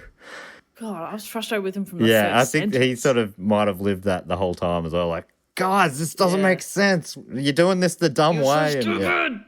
But he still went along with it. I mean, that's the thing. So you sort of say, those maybe Reinhard got involved with Lipka and that was bad for him. But it's like he did go along with it. They're adults. Yeah, they've made their own decisions. They're just dumb decisions. From me, a mature woman. I've always been a bit of a go with the flow guy, so I'd hate to think. But I also, I feel like I probably would not have done this, I don't think. You know, I don't like to sort of support you or build you up on the podcast, and I do it very little in real life, but you are a go with the flow guy, but the good kind, and you're also smart. So I honestly believe you wouldn't you would not be involved. I'd like to in think this. I wouldn't be. You might enjoy the conversation, and once you realise they were serious, you'd go, I've just got to go get something from And just slip car, out of I their think. lives forever. Yeah, you would just slip out and I'd not just answer their calls. leave and I all would my be proud stuff of in that. my room. I'd move out under the cover of darkness. Just non-confrontation. But you people are fucking idiots, so I'm just going to go. So as the school year went back after the break, the group went to work surveilling the library and its staff, making detailed maps and taking notes of the librarians' routines. So they'd sit in their cars or on the roofs around and go, all right, librarian number 2 has left for the day again. And they'd keep these diaries day after day. And would they go into the library? Some would be in, especially Reinhard, who's the only one who actually goes to this university. So That's right, Reinhard's a Transy student. The other 3 go to the uni up the road, which is an insurmountable distance away. So they're all in there. Even Reinhard even does another tour by himself this time of the rare books room. So he's really scoping it out. He's drawing the map, and obviously that's his skill set as well. And according to Falk, they climbed onto dorm roofs where they'd stake out the library for hours at a time, marking down the comings and goings of the teachers, students, and security personnel. They also did considerable research on the internet using such key terms as auction house appraisals, stun guns, and Swiss bank accounts. Oh my God. What are you doing? I know. For inspiration, What is it about Swiss bank accounts? I think because chocolate is such a stable commodity, I think Swiss bank accounts are a safe place to put money. Yeah, okay, that does absolutely make sense, and I feel a bit silly for I have no asking. idea, but I assume thank it's you. like extradition treaties and stuff. Is And, it a non-extradition thing? Yeah, that's it, isn't it? Right. but yeah, I yeah. don't know exactly. It'd be something like for some reason it's makes less sense. likely for your government where the money's been stolen from to be able to get it back. What a funny thing for your country to be famous for. Yeah, we aid and abet criminals. White collar criminals usually. So I looked it up because that is really intriguing. It's the Swiss banking law of 1934 made it criminal for Swiss banks to disclose the name of an account holder. right. So they're a lot more confidential. Ah, okay. Falk also says, for inspiration, they watched heist movies like Ocean's 11 and Snatch. So they were doing their research. They were doing their research. They're like, okay, we need to get a little guy who can do a backflip into a box. What for? I don't know, but I mean, We all the need it movies just have in it. case. I've watched one. In late October, Lipka had written out a detailed plan and he presented it to the other 3. Falk outlines the plan as follows. The day of the heist would be Thursday, December 16, one of the last days of final exams. The library would be nearly empty, he said. Lipka, under an alias, would make an appointment with Gooch for that afternoon to view the books they wanted to steal. The plan for the actual robbery sets out 3 distinct phases. Phase 1. This begins at the bungalow where 3 of them live, when all 4 get into what Warren Lipka designated as the GTAV. This is what he calls it the whole way through. It's called the Getaway GTAV, vehicle? the go-to and away vehicle. No. Not getaway? The go-to and away vehicle, the GTAV. That's what we're calling it. I make the rules. And it sounds like he insisted on calling it that. People are like, hey, where's the van? The GTAV. If the cops hear us, they'll know what you mean by van. If they hear GTAV, they'll be bored and stop listening. The go-to and away vehicle. What the fuck? It's a good question. Another detail that you aren't aware of yet. Oh, no. They were all going to be disguised as old men. Phase 1 ends when the GTAV is parked in front of the library and the four are in first position at the bottom of the stairs of the library. That's a direct quote from his plan. Phase 2 involves the actual theft and begins when Spencer Reinhardt takes his position at the upper floor window of a nearby athletic centre, where he will be on lookout. Because Spencer was a Transy student, he risked being recognised in the library, so he had to stay out. Lipka. Okay, that's the first clever thing smart. they've done. First of many. Here we go. Okay. Now it's when they get real smart. Lipka and Chaz Allen go up to the rare book room on the 3rd floor, and Warren Lipka brings Gooch down hard and fast. That's another quote. That's how he described it. Bring down Gooch hard and fast with a stun gun, making her a, quote, non-factor throughout the operation. Lipka and Allen then let Borsuk in, and they begin wrapping the Audubons into bed sheets. These are the double heffalumps, and put any smaller books in backpacks. The three then take the staff-only elevator down to the bottom floor and escape out the west fire exit. Phase 2 ends when the loot, let's quote, loot, is loaded into the GTAV. Still fun. Phase 3 is the escape, which involves switching the GTAV for a second vehicle at a secret location, which, according to Warren Lipka and his plan, is used to transport the team and loot to temporary resting place, end quote. After the heist... Are they dead? They've killed the books. They've all shot the books and they bury them. They're never going to let them swim again. After the heist, since it is certain that the stolen books will be entered into art theft databases within a week, they have to get the books appraised at Christie's in New York immediately. The group all agree to this great plan. Okay. Further demonstrating how inspired Lipka was by cinema, he allocated each member of the team a code name, much like in Reservoir Dogs. Reinhardt was Mr. Green, Lipka, Mr. Yellow, Borsuk, Mr. Black, and Alan, Mr. Pink. Did he complain Just like about in the it? film, Alan hated being called Mr. Pink. You're kidding. That have to be Mr. Pink. There's so many colours. I know. He's definitely done it to fuck with him. I know he's You haven't used blue. Orange. I mean, Is there blue? there's no blue, No. green, yellow, Yeah. black, and pink. Yeah, it's just to fuck with Alan. He could have used any color.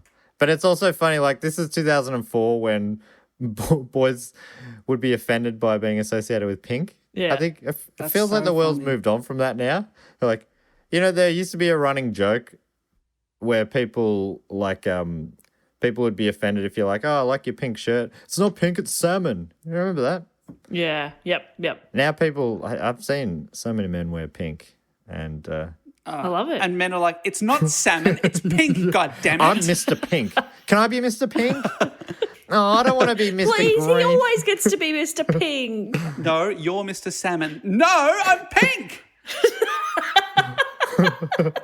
It's baby pink. Thank you very much. And it brings out my I'm willing eyes. to You got pink compromise, eye. and we all get to be a different shade of pink. I'm hot pink. I'm fuchsia. I'm Power Ranger pink, okay? Each member had a different job to do. Lipka locked in the appointment with Christie's using the Walter Beckman pseudonym. He also emailed B.J. Gooch and confirmed their December 16 appointment.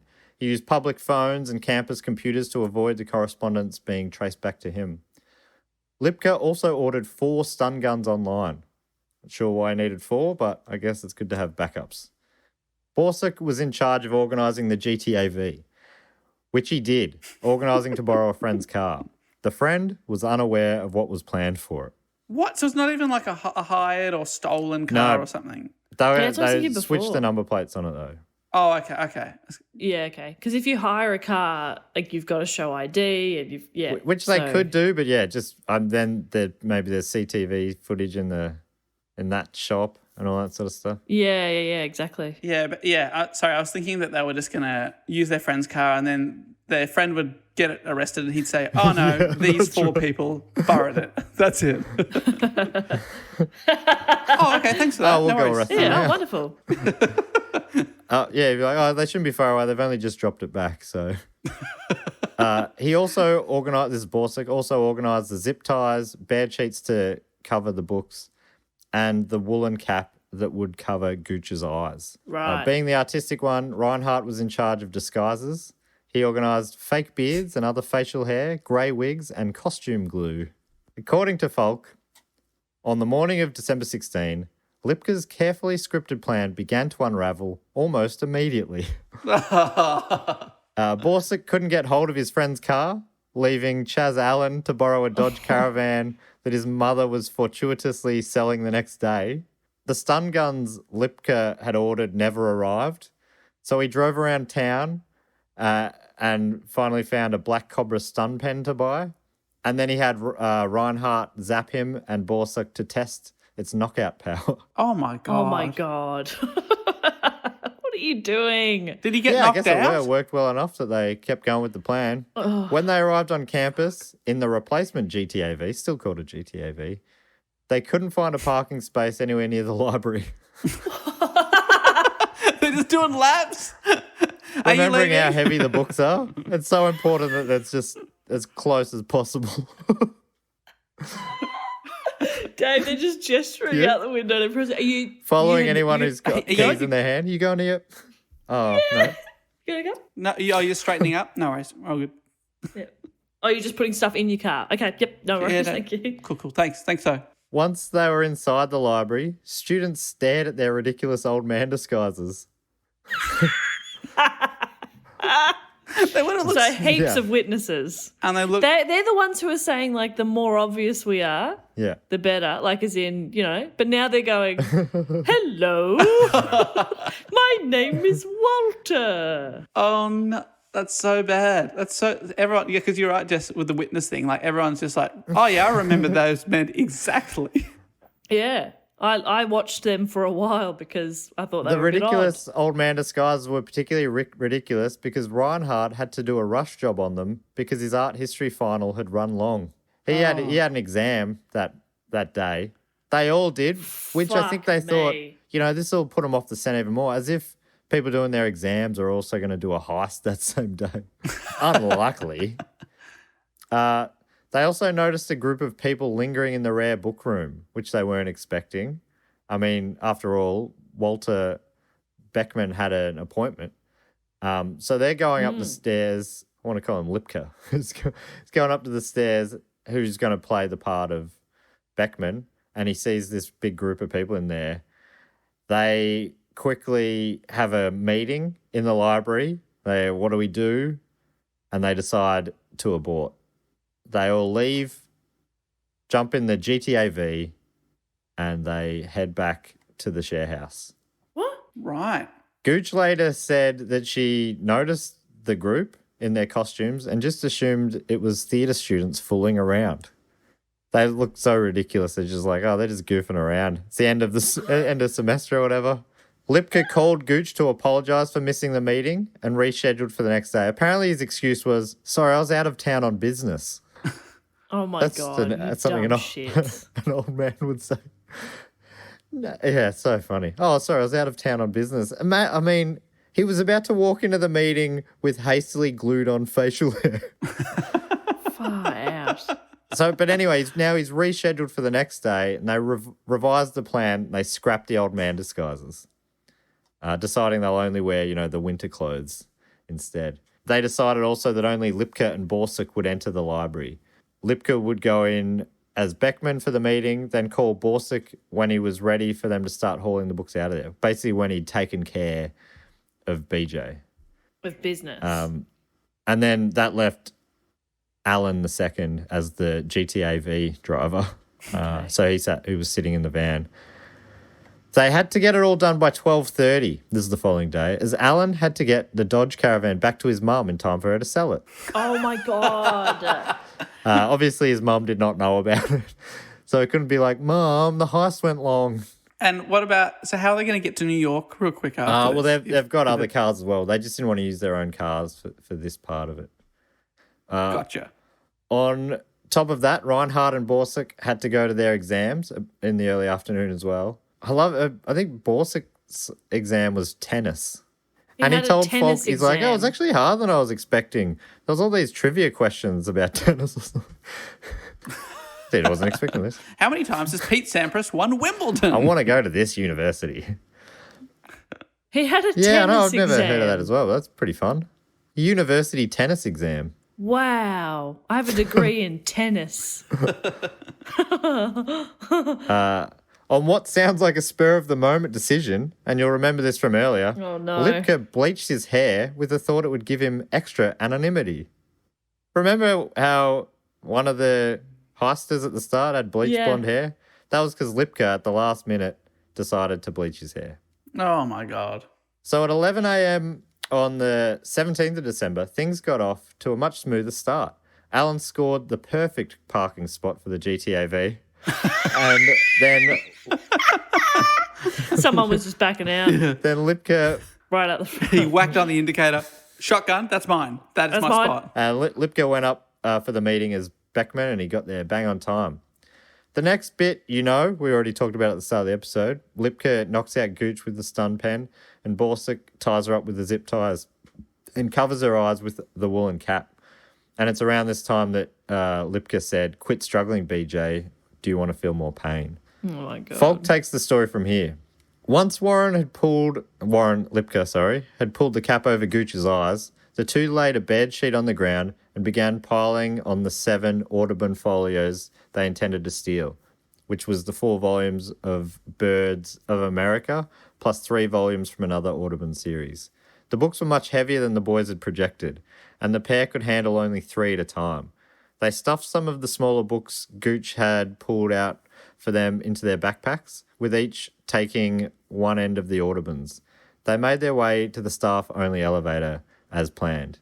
We told BJ as we left we were going to make an anonymous phone call so they knew she was up there, Borsick said. We felt bad. They were feeling bad about it beforehand, and they said they were going to do all these things, and they tried, but it sounds like they didn't do that. I don't think they made that anonymous phone call. They didn't need to because someone found her, but it's like they were sort of telling themselves that they weren't so bad, you know what I mean? Doing this Yeah. thing that was they clearly knew was going to be traumatic, but we're like, we'll try and make it as easy as possible by not leaving her up there to be found. We'll get someone to find her and this sort of stuff. But And we're going to be millionaires after this. So... they also have said, I believe, that they had plans of just sending her anonymously a bunch of cash, which obviously she would have not been able to accept. Otherwise, it would have looked like Yeah. she was in on it. Exactly. So it's all a bit naive at best. Oh, they're so dumb. Lipka and Borsick rode the elevator to the basement. This is all high stress, obviously, but they couldn't find the fire exit in the basement. It just wasn't where they thought it was. Oh, my God. They went back up the elevator, accidentally stopping on the main floor. So the two of them holding these huge books. Oh, they're so The stupid. doors slowly open and they're realizing they're on the main floor going, shit. The main librarian, Miss Brown, Susan Brown, sees them. She doesn't know what they're carrying, but she's like, where did these kids come from? Borsick remembers. So we go back down to the bottom floor just to get away from her. I guess when we did that, she went upstairs to check on BJ.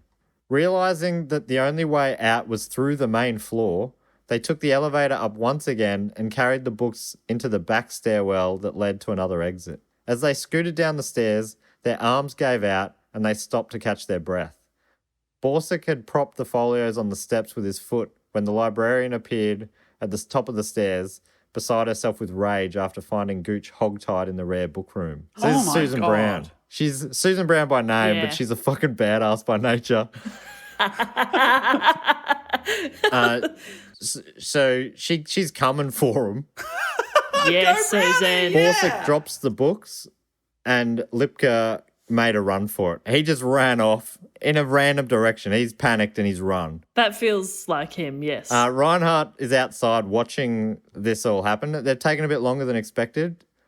And this is what he remembers. He says, I see Warren and Eric bust out the back door. This is Lipka and Borsuk. They were 20 steps ahead of the librarian.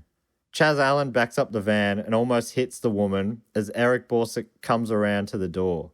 Lipka had run up the side of a hill and frantically run off. Borsuk calls to him, and so I see Lipka go back. They jump in the van and peel out around the loop.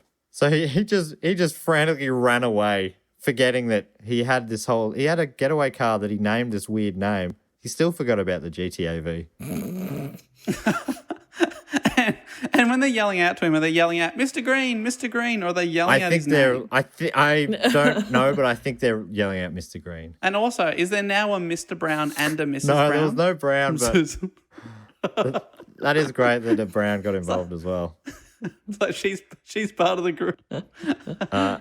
Alan dropped off his 2 passengers on a random street corner. He needed to get the car back to his mum. So Lipka and Borsuk are there with their backpacks. They've dropped the most valuable part of their heist anyway. And they're just sort of in this suburb of Lexington that they're not super familiar with. What? He's like, I got to get the car back to my mum. I'll come back in another car and pick you up later. So they're just supposed to just stand there. And apparently there was some local guys that took a disliking to him and they were being chased by some locals as well. What? Who Falk described as thugs. Yeah, Confusing. He's going off their stories. And Lipka feels like he tells a wild story anyway. So according to Falk, Lipka and Borsuk got out of the GTAV believing that they had escaped with next to nothing. In fact, wedged in their backpacks was nearly $750,000 worth of books and manuscripts. So they were hoping to get, $10+ million worth of stuff, but they still came out with a lot of valuable stuff. What they had was an 1859 first edition of Charles Darwin's On the Origin of Species by means of natural selection worth $25,000, an illuminated manuscript from 1425 worth $200,000, a set of the 2-volume 15th century horticultural masterpiece entitled Hortus Sanitatis worth $450,000, 20 original Audubon pencil drawings worth $50,000, and Audubon's A Synopsis of the Birds of North America worth $10,000. So, yeah, they thought we fucked it, but they still got all these things they just shoved in their backpacks ended up being worth quite a bit of money anyway. Yeah. But when you've mentally already spent $8 million and now you're only going to get like a few $100,000, imagine being disappointed in that amount of money.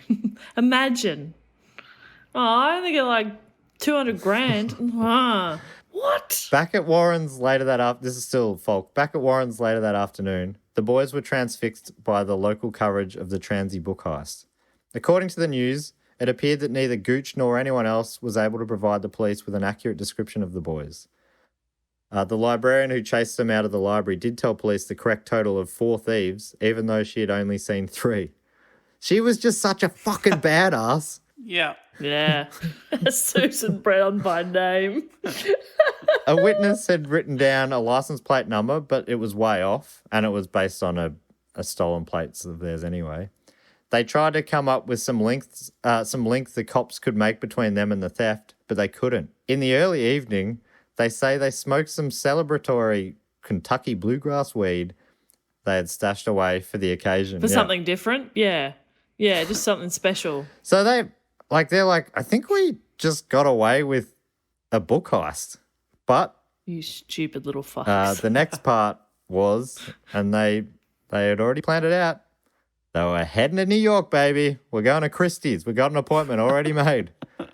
So they made the 12-hour road trip, the 4 of them in Borsuk's 4-wheel drive, telling their parents they were heading away on a ski trip.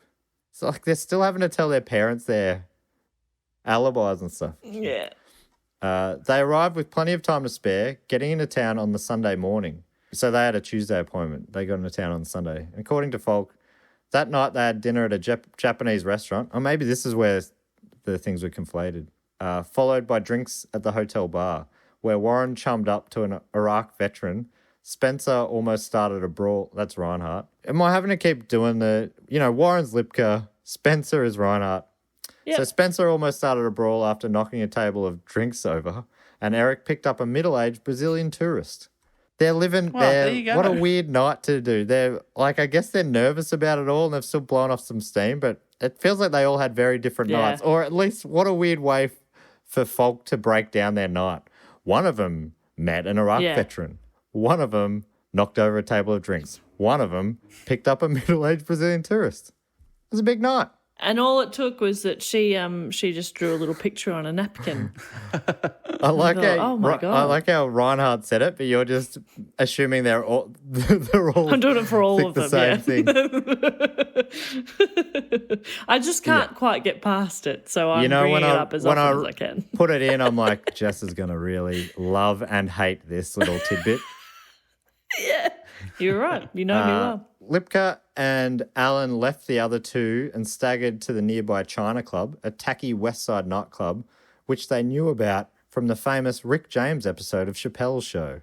So they're doing a bit of Chappelle's Show sightseeing. The next day, while hungover, they visited Ground Zero, then went to scope out Christie's ahead of the meeting before heading back to the hotel for an early night. So there's a bit of a sightseeing trip as well. It was decided that Lipka and Reinhardt would attend the meeting while the other two would wait in the car around the corner. I think in hindsight, surely you send in the guy who's got some experience with appraisals. Yeah, right? Yeah. What? That's kind of Yeah, his deal. they've got him assigned as basically the getaway driver. That's really all he's done. Apart and sort of bust their balls a bit. Yeah, he's furious with them when they get back in the car anyway. So the other two wait around the corner. Lipka and Reinhardt went in. They knew they had to dress the part as to not look suspicious to the Christie's staff. And according to... Oh, no, tuxedos. Oh, no. But also old men faces. I mean, you're sort of in the ballpark. According to Falk, dressed for success in a tailored dark blue suit his parents had bought for special occasions and future job interviews, Lipka cultivated the young conservative look, using a Windsor knot on his red tie and giving his wingtips a last-minute buff. Spencer Reinhardt assembled his outfit with even greater care, starting with a 1970s Pierre Cardin, a canary yellow blazer that had belonged to his grandfather. He wore a dress shirt with an ostentatiously large collar and a gold silk scarf. For footwear, he went with white, clean sneakers. And for pants? Not at all. None at all. I'm... He's wearing a bright yellow blazer. With a massive collar and Yeah. then an ostentatious scarf. I love it. What a look. Oh my God. The other guy's just gone for like, I'm a young businessman. And this guy's like, I'm a billionaire. Hello. I'm an eccentric billionaire. Hello. These books mean nothing to me because of my net worth, but still, I praise them. They arrived and let reception know they were there for Beckman's appointment with Thomas Leckie, Christie's rare book specialist. Instead, Melanie Halloran greeted them and took the meeting. She said that, unfortunately, Leckie wasn't available. They introduced themselves as Mr. Williams and Mr. Stevens, the sole representatives of Walter Beckman, who recently inherited some rare books, which he wanted appraised. It sounds like a relatively solid cover story. I guess so, yeah. But they must be pretty good at detecting if people are... Because they'll get in trouble too if they sell stolen shit. So they must be Yeah, pretty that's right. good at Like they would have getting to... around that. They would have to give the money back, right? And the possession, so... And it would just be bad for their reputation, all sorts of things like that. Halloran went through the items, asked questions, and took notes. After 30 minutes, the meeting ended with the pair being told they'd hear from Halloran after she chatted to her superiors, probably Leckie. Reinhardt gave her his mobile phone number to call. When they got back into the car, Alan was like, what the fuck? All you had to do was come out with the figures. You needed a sheet of paper. Instead, you've left behind your own mobile phone number. He was furious. Yeah. Yeah, because they don't want to actually sell it. They want just that paper that says this is what they're worth, take it to Amsterdam and then sell. So now they're Yeah, connected yeah. via this mobile phone number and they didn't get the thing they wanted anyway. And now they're not in the room with her and who knows what the conversations will say. Their best chance was just to do it quickly. I don't know how likely that was, but Alan seemed to think it was possible. At Alan's insistence, they stayed an extra night to try and see Thomas Leckie the following day, the rare book specialist. They attempted to call Leckie multiple times in the morning and in the afternoon, left messages with reception, but he did not get back to them. So Oh, he's onto them. He calls as their a group, bullshit. they returned home to Lexington. What a rough 12-hour car ride that must have been. What the group didn't know was that Halloran found them super suspicious. Oh, no. And she told her boss, Lecky, that she recommended that they don't follow up with them and just leave it, though. She didn't say, let's get the cops involved or anything. She said, these guys are dodgy. Let's just let it be. In the meantime, the Lexington police continued their investigation. They were able to trace the email from Beckman to a computer lab at the University of Kentucky, which led them to trawling through hours of footage of that computer room, but they couldn't find anything. So they still had no idea, really. Then in mid-January, Yahoo delivered all the data they had relating to the Walter Beckman Yahoo email address. They got a federal affidavit for Yahoo to release that to them. And this is what would unveil the group's biggest slip-up. As well as the phone number, they also used the same email address to both set up the initial book meeting for Beckman at the library, but also for the meeting at Christie's. So now the cops are like, oh, these guys, they've gone to Christie's and they've done it on this date. Let's get in contact with Christie's. So the FBI went and interviewed Halloran, and according to Falk, she described one of the young men as about 6 feet tall with bleached blonde hair, well dressed in a nice suit and very talkative. The other was short and quiet, wearing a yellow jacket 2 sizes too large and a matching scarf. Quote, And no pants. I could see everything and I was very uncomfortable. Quote, he looked like he was dressed from a thrift store. Oh, he was trying to look rich and he didn't. He didn't quite nail it. The FBI were also able to get CCTV footage of Reinhardt and Lipka at Christie's, and the phone number Reinhardt left with Halloran she still had, and she passed it on to them as well. Yeah. So they just called it and said, who's this? Whereabouts are you? Not too far off, they found out that the phone number was registered to Spencer's father, Gary Reinhardt, and then they called the number and they got the voicemail, this is Spence, leave a message. Oh, fuck. Oh my God, Spencer, you dumb shit. Don't know why he didn't change it. Obviously, maybe he didn't realise that he'd slipped up there. I would change my outgoing message to, hello, this is eccentric billionaire. I can't hear you. I'm not wearing any pants right now. Leave a message and one of my many secretaries might call you back. I'm incredibly busy. Good day. I guess it would have been either way. They would have just gone to his dad and gone, who uses this phone? Oh, your son? Oh, he looks like this guy on this CCTV footage. Damn it. So what did the FBI do? They did an internet search of Spencer Reinhardt, Lexington, and it brought up a bunch of hits, including the photo from the Lexington Herald Leader of Reinhardt and Lipka playing soccer. It's the soccer guy! And they said, geez, these two have a real sharp resemblance with Mr. Stevens and Mr. Williams from Christie's appointment. So they were done. They just found him on Google Images. They found him on Google Images. Oh my God. In the meantime, Reinhardt made the stomach-churning realization that they had used the same Yahoo email address for both appointments and knew it was only a matter of time before they were arrested. The FBI didn't arrest them straight away, though. Instead, they had them followed. Trying to live as normally as possible, they just went, we're going to live on with our lives, but it sounds like the pressure was breaking them. All of them got done for different minor crimes in that time.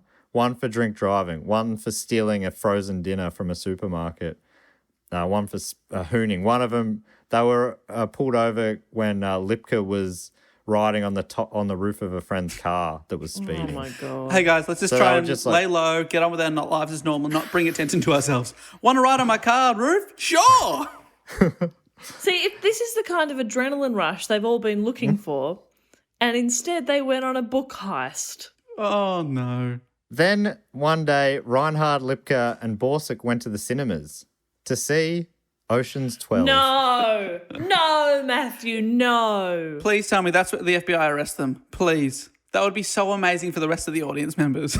I'm afraid not, but they did loudly comment along as they watched. According to Borsick, it was just funny because we've been in a lot of places that they've been. Like, they were doing something serious, talking about the heist, going over the plan, and somebody would make a joke. So we would see these parts and we'd be like, oh, this is just like us. And they talked like that through the whole film. What they didn't realise is the FBI agents were sitting behind them all along. Why? Okay, so I'm just going to say, in my mind, I was kind of trying to work out whether this is the dumbest heist we've ever covered, because we've done a few. We've done the Dumb and Dumber Bandits, which they got caught very, very quickly. There's the Loomis Fargo heist where they were taking money back to the bank that still had the wrappings of where they'd stolen them from the truck. And I thought there's no way it could get dumber than those two. But talking about the crime you've done loudly during Ocean's 12 in a public cinema, that might be the dumbest thing we've ever heard. Do you know what? That would have been, for those FBI agents, that would have been the best day at work ever. Because you'd be sitting there so smug, listening to the whole thing and just looking at each other like, these fucking idiots. This is the best. Also, can I have more popcorn, please? It would be hard not to laugh out loud as they were talking about it. Yeah. And then just say, sorry, Brad Pitt's very funny, He's isn't so he? funny. He's always eating for some reason. Anyway. So funny. Then within a couple of days, on the morning of February the 11th, 2005, a SWAT team broke down the front door of their share house and were all arrested. This is from Falk. Cops entered the basement, a dank pit reeking of marijuana, and found Lipka sprawled out on the mattress. He was whisked into a squad car. In a duffel bag by his bed, an FBI agent discovered the stolen books, all undamaged, as well as the 5-page type plan for the heist, an accounting ledger, wigs, instructions for opening a Swiss bank account, and the stun guns which apparently arrived after the robbery. And also a signed confession. So they didn't even try to hide all this shit. Yeah. I Put know it in that a box and lock it up or something. it sounds like least. Reinhardt said that he figured it out and he said, oh, we made this bad mistake. It's a matter of time. I don't know.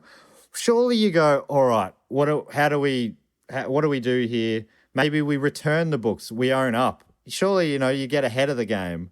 You confess. Yeah. That'll bring down our sentences, maybe. I don't know. No, I'll go right on top of a car. Reinhardt was arrested in a simultaneous raid on his dorm room at Transy. All four were brought to Lexington Police Headquarters and individually interrogated by FBI and local detectives. Faced with overwhelming evidence, they all eventually confessed. Apparently 3 of them did first, and I think Borsick said, I think I'm going to need my lawyer. And then his lawyer got there, and I guess he went, I confess. Yeah. His lawyer went, what are you doing, dickhead? Just confess. You've laid it out. Everything but signed the confession, you've done it. Oh. As the Lexington Herald leader reported at the time, court papers alleged a plot that seems more slapstick caper than high-stakes crime, thieves who barely escaped, dropping the most valuable books as they ran, who used the same email account to set up the heist and sell the goods, giving the police an electronic trail. But the elements of the crime, a stun gun, a tied-up librarian, stolen goods worth at least $500,000, means that the four could spend up to 10 years in prison if convicted. And during the court case, there was arguments made from each side about the $8 million package. They'd taken it out of its place, but they didn't get it off the property. So prosecution argued that should count in the amount. And the bigger the amount, the heavier the sentencing could be. All right, but they were like, oh, no, they weren't stealing the big ones. They were just moving them inside the library. Feng shui. Yeah. In the end, the judge or the magistrate or whatever did accept that they weren't actually stolen. They weren't added to the cost, and they were ended up sentenced to 7 years without parole. None of them dogged each other. They all had the opportunity, hey, you talk in court about them, you'll get a reduced sentence, and they all sort of stood by each other in that way. I thought for sure you were going to say that it was argued as to whose plan it was to try and be like, they're the ringleader. I was just driving the car. I didn't even know what I was doing. Yeah, You think they'd all blame Alan because they hated him anyway. Yeah, either they all just throw Alan in it, or Lipka, who it does feel like it did do a lot of it. I mean, in more recent interviews that I saw in the film in particular, that I want to talk about soon, that was made about it, he did say, he's like, people are making me out to be the ringleader, but we're all in it together. He sort of doesn't see it that way. And it's interesting how their different memories of it contradict some little bits and pieces as well. So this film, I don't know if you've heard of it, is from 2018, so it's pretty recent. I watched it last night. It's a film about the heist called American Animals. The film features real-life interviews with Lipka, Reinhardt, Borsuk, and Allen, and the Sundance website describes it as both a thrilling heist film and an existential journey of four misguided young men searching in all the wrong places for identity, meaning, adventure, and the kind of life that movies are made about. Oh. It's a really great. good film. Yeah, it is really, really good. And yeah, Lipka in it, he's very charismatic, as you probably expect, the class clown guy, great talker and all that sort of stuff. But I found Reinhardt very likable as well. And yeah, something about Reinhardt was like, I really kind of like this guy. Right. They were all kind of likable. Does he still have his yellow blazer? No, he just looks like a normal guy now. He's grown into it, basically. Still wearing the yellow blazer, but it now fits in. And they're still young. Yeah, so they're just in their early 30s now. And did they spend the full 7 in prison? Yes. They all spent a little over 7 years in prison. Oh, my goodness. Did they talk about that experience at all?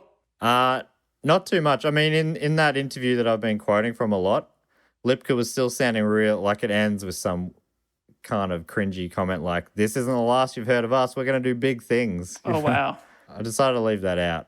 And now I've put it in.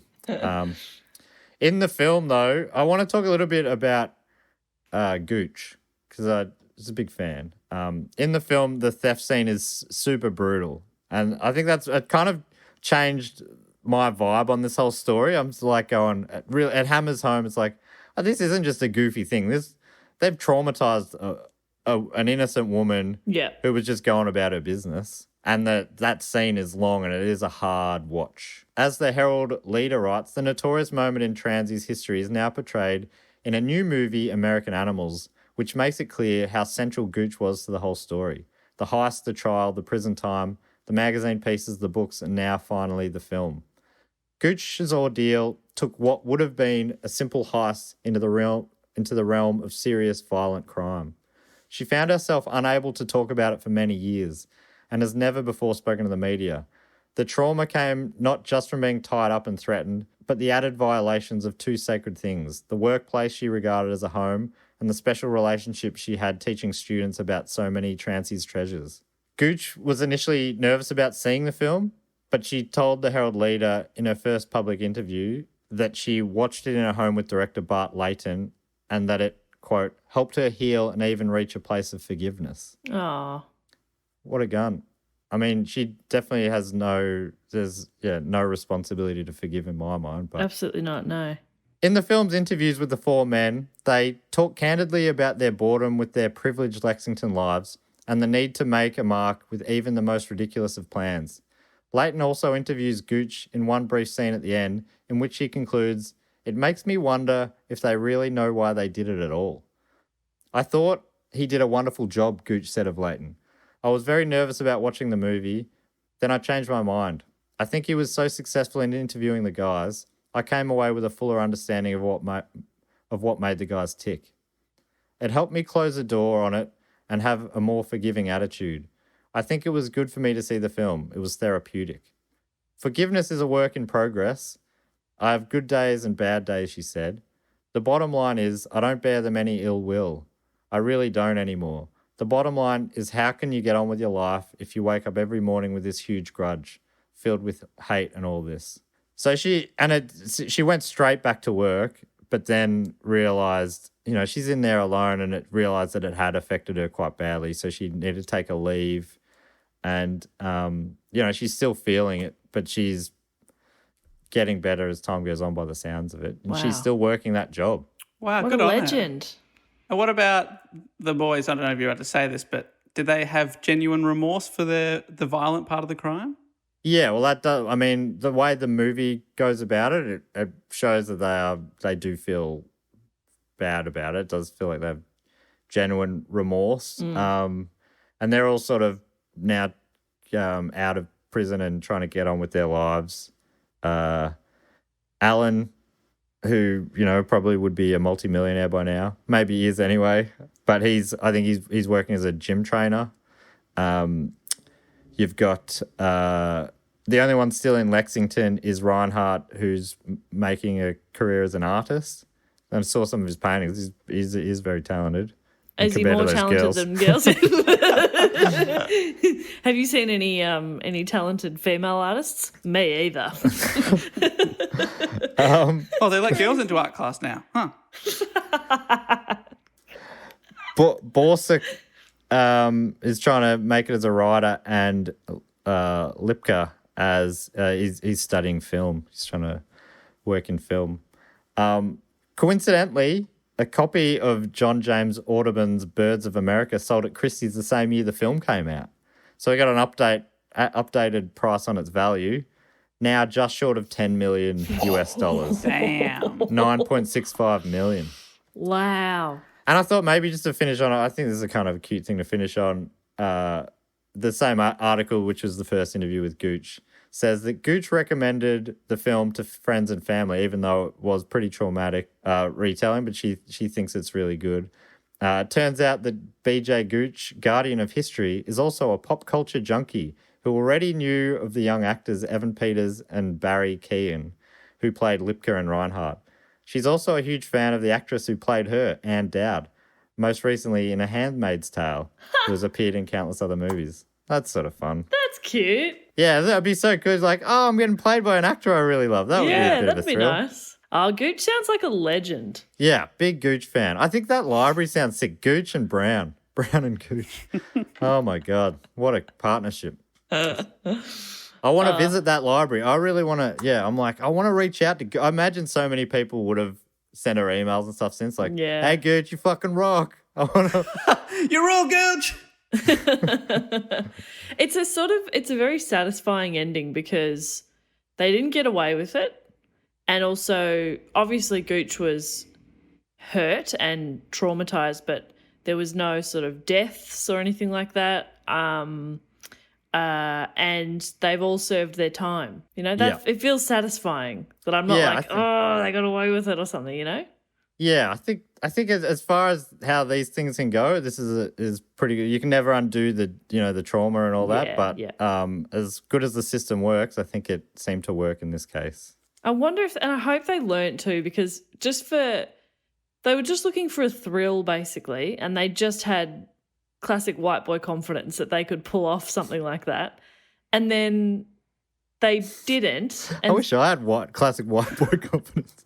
You do. You just don't even know you have it. Oh, my God, do I? That's the thing about white boy confidence. Oh, that's so good. Yeah. Dave, you've got it too? Yeah, I pulled off several heists, so. Yeah. Why do I doubt myself about everything? Or is that what white boy confidence is? No, it's I just doubt myself worse even for more. everyone else. Really? That is so funny that you can get inside my head like that and know how I feel. One other thing I should say, in the film, it made it out an interesting thing that doesn't come across in the articles that I read at all. But there is some doubt in Reinhardt's mind now that some of the things that Lipka said were true at all. Like, he's like, I dropped him off at the airport to go to Amsterdam, but I didn't see him get on the plane. And then he's also like, that the man with the ponytail, is that just how he told me it happened, or did I actually see it? I'm not sure now. Maybe he just took that $500. He's like, maybe he was just making up all that stuff, which would be pretty incredible. That's not clear either way. And then Lipka's like, you'll just have to take my word for it. And that all happens in the film as well, which is a weird twist. And the way they do it in the film is they go back to those scenes and just tweak them a bit. And they play with that a bit because they're using real interviews into the scenes. Two of them will be confused about where a conversation took place. So they'll show it occurring both in a car and at a party because one of them remembers it at a party, one of them remembers it at a car. So, yeah, it's kind of some fun little techniques like that are used. Yeah, sounds really interesting. Yes. Sick. Well, that brings us to everyone's favourite section of the show, I do believe. And it has a little jingle that goes something like this. Fact, quote, or question. Ding! He always remembers the ding. The way to get involved in this is you sign up at patreon.com/2gonpod on the Cindy Scheinberg Deluxe Memorial Edition level, and you give us then a fact, a quote, or a question, and you get to give yourself a title, and you get all sorts of other bonuses like bonus episodes, voting rights on topics. This topic was voted on by the Patreons, and this topic won on a landslide. I put up 3 different heist options, and this one got nearly 50% of the vote. Anyway, here are some facts, some quotes, and some questions from some of our Patreon supporters. This one is so close to a question that was asked last week. I'll see if you have any fresh ideas for it. It comes from Sasha Eisenstadt, who gives herself the title of Tour Guide of the Do Go Oniverse, or the Do Go On Universe. And her question is, what is the strangest story you have from a job you've worked? Hang on. Was that the exact question from last week? Yeah, it's so close. What was the most weird experience at a job was what was asked last week by Nick. Oh, wow. Gosh, I feel like I've really burnt some stuff here. But have you not had anything weird happen this week, Dave? Oh, Dave, you should tell the story of Book Cheat. That is strange. To me, that's strange. It's infuriating more, but it is also strange. Oh, yeah, okay. Well, I didn't put out my episode of Book Cheat this week, and I still haven't. Or maybe by the time this comes out, who knows? Because I recorded with 2 guests, but one of the microphones of the guests when recorded, for some reason, is about 7% faster than everyone else's conversation. So I've had to manually edit each sentence that they say, and it is absolutely killing me. And twice the project is fucked up. So I've spent over 6 hours of my life editing this, and I still don't have a podcast to put out. So who knows if we'll ever see the light of day. I don't think you can really count yourself as a successful podcast until you've lost an episode. You know? Yeah. All the greats have lost them. I thought you were going to say, I don't think you can really count yourself as a successful podcast until you've actually started putting them out regularly, Dave. This is not good enough. So who knows? It's King Lear. And honestly, listening back, when it is in sync, I think it's very fun and funny. That's why I do want to save it. But is it going to happen? I don't know. Is it salvageable? How about you guys? Has anything weird happened in your lives this week at your job? No, this is my job.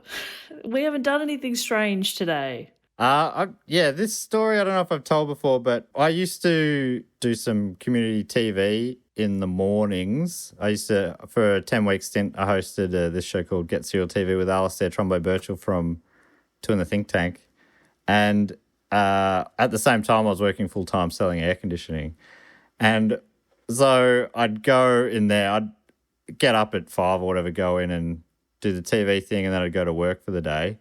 And then one time I'd sold this job, and it was the installer, the plumber was putting in this system, and he was trying to figure out who drew up the floor plan and sized up the job and everything, which is what I did. And he's asking the client, he's like, who can you describe the guy? And he goes, sort of, yeah, I don't know, like kind of tall, lanky guy. And then Andy, the installer, goes, kind of seems like he's stoned. And the guy goes, yeah, that's him. And then he goes, actually, he's that guy there. And he pointed at the TV, and I was on TV at that time. You're kidding. That's awesome. That's amazing. That's great. So I think that was pretty strange. Did he clarify he's not stoned? He just Yeah, looks like I hope he did. I promise you he's definitely not stoned, but he gives off that vibe. Yeah, it's just a vibe thing. It just has a dumb voice. It's a dopey voice. He's sorry. Can't do anything about it. Thank you so much, Sasha. You don't have any... You haven't been at Triple J lately? Oh, last night, but nothing strange happened. Yeah, you watched an episode of Escape to the Country where they didn't even move country. How weird is that? House Hunters International, and they moved in the same state. Come on. Bullshit. Now that's strange. There you go. That is strange. That's good. Thanks so much, Sasha. Thanks, Great Sasha. question. Sorry. I mean, it's impossible. We should know that these questions would have been submitted before last week's one was read out. So it's impossible for them to know. Yeah, of course. But it was a question so nice, they asked it twice, and I love that. That's a good question. This next one comes from Gary J from the UK. Gary J. Yay. He's given himself the title Knock Knock, Who's There? Owen. Owen who? Owen the Saints Go Marching In, I suppose. Gary's giving us a fact, and this fact is percentages are reversible. 8% of 25 is the same as 25% of 8, and one of them is much easier to do in your head than the other. Ain't maths fun? Yes, they are, Gary. That's a fun fact. I wouldn't have been able to. Yeah, that makes sense. know Now that. you've said it, I think. So- Does it? Well, let's just use an example then. Okay, here we go. So, Mr. Abacus at work. Okay. yeah, no, that makes sense because 10% of 100 is 10. And 100% of 10 is 10. Ah. Okay. Yeah, that's great. I didn't know that. I wouldn't have been able to tell you that. So, Gary J., you have blown our minds. Well done, Gary. You've out maths the math magician. Yeah. Thank you, Gaddy J. The next one comes from Michael Killen, who's given himself the title of Director of Scones, Clotted Cream and Strawberry Jam. Well, it doesn't specify an order, but I mean, let's assume the order that he said it in is the order that he lays them down. Scones first, clotted cream, then the Sadly, I jam. think we actually probably can assume that. We can also assume that he's incredibly wrong. Sorry, Michael. No, you can't call him wrong now. This is his time to shine. I know, that's right. All right. Michael has asked the question, aside from the excellent books on Book Cheat, do any of you have a favourite non-fiction book? For example, a motivational or self-help book? The Courage to Be Disliked has been a personal favourite of mine recently. Love the show, team. Keep rocking on. Okay, so non-fiction. Is there a book out there called How to Be White Boy Confident? Because if not, there should be. That really annoyed you, didn't it? Sorry about that. No, I didn't know. I just thought it was a little funny callback there. I'm trying to find the name of it now because somehow I've forgotten, even though I only read it very recently. The book that was written that I used as a reference for the real Lord of the Flies book, written by Rutger Bregman. Okay, I'm Googling as I go and I'm Great stalling. name. Okay, I'll talk for a second if you want while you Google. Yeah, sure. I read the Leonard Cohen biography, I'm Your Man, a few months ago, and I loved it. And what for self-help, I did go through a phase of reading a couple of years ago, maybe like back when I was working at selling air conditioning. My boss was writing them, so he got me on a few. But then I read a friend got one that I read, I sort of flicked through a little bit, called Tools of Titans by Tim Ferriss. And I think, there's some stuff in that. It's those books they're halfway between cringy and helpful. I can never quite know what to feel about them. Yeah. But there was some good stuff in it, I think. Have you found your one, Papa? Yes, thank you. The one that I was talking about is Humankind, A Hopeful History by Rutger Bregman. And it's quite nice, and it is hopeful, and it's sort of stories of how people, like it's always portrayed in movies that in times of disaster, humans act in really terrible ways, but in actual fact, when bad things have happened throughout history, humans have been really good to each other. And it's quite nice, especially at the moment when it feels like the world is ending. It's nice to be like, oh, maybe humans aren't so bad. And I'm currently also reading Claire Bowditch's book, which is called Your Own Kind of Girl, and it's a memoir, and it's very nice. I'm enjoying it a lot. So, yeah. Sick. Very nice. As for me, I don't need self-help books because I am white boy confident. So I don't really read a lot of non-fiction or self-helpy type stuff, I must say. I do love my copy of the guide to every episode of The Simpsons. So there you go. Oh, cool. Do you work with Claire Bowditch? She works out of ABC Radio, doesn't she, Popper? I think so, but I haven't met her. I have seen her once. We were at the same nail salon, but I didn't feel like that was an appropriate time to say hello. So I left it. She looks open for a chat. She's getting a pedicure. I'm getting a manicure. There's the time to form a friendship. That's a good question. Thank you, Michael. And finally, the last one is from Nathan Damon, and he's written in brackets, pronounced Nathan Damon, spelt the same way. Very good stuff. Good to check. Nathan's given himself the title Senior Executive Partner of the Saints is now my second team division of Shetland Incorporated. Ooh. Oh, Nathan bumped up to second team. Nathan's an Eagles fan, I'm pretty sure. So he doesn't know pain or suffering. Nathan's what I would call white boy confident. He's given us a quote. It's from Nathan. He writes, "Puns are the highest form of literature." Alfred Hitchcock. Now, can we verify that, Dave? Is that a... They are the highest form of literature. That's true. Wow.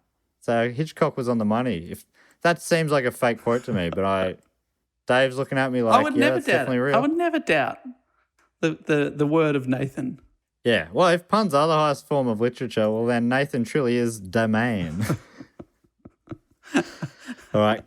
If we could have that bit edited out. No, please get it in. Thank you. It's coming up. There's a YouTube video here of Alfred Hitchcock. I obviously can't play it because we are recording the show, but Alfred Hitchcock, it just says puns are the highest form of literature, and then there's a photo of him. So I think it might be. There you go. Sounds about right. Well, that brings us to the next part of everyone's favourite section of the show, where we thank a few more patrons. And Jess normally comes up with a little game for this that's somehow related to the episode. What do you reckon this time around, Bopper? I was thinking of what they could steal. Oh, yeah. What are they going to heist? I mean, that's a bit... Why don't they talk like that more? I'm going to go heisting. Yeah. Use it more like a verb or whatever. What's the difference? At the end of the day, Yeah. between a heist and a theft.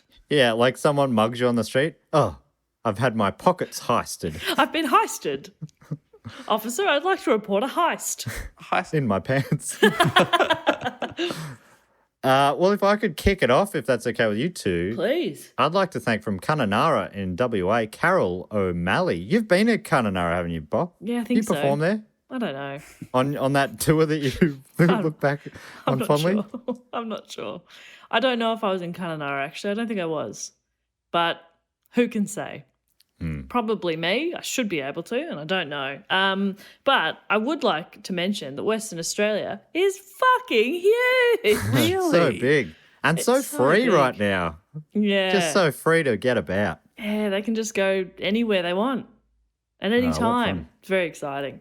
But Carol, of course, and her gang heist at a pharmacy.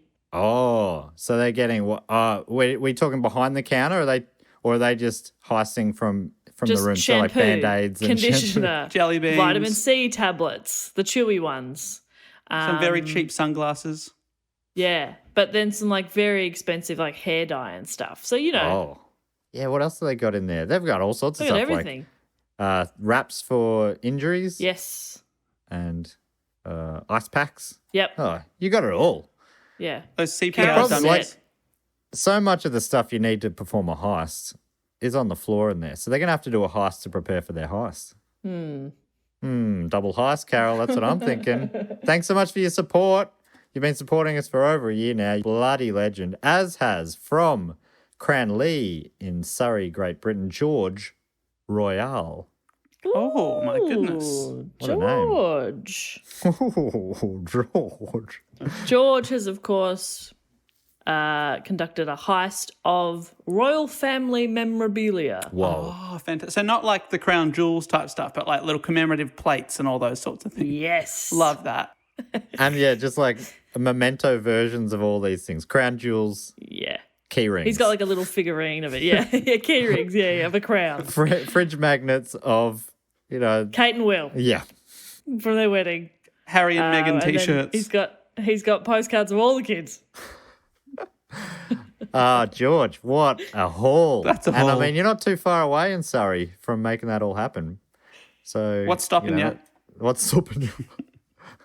I'd love to finally thank from Footscray in the wonderful western suburbs of Melbourne, Jessica Elise McKee.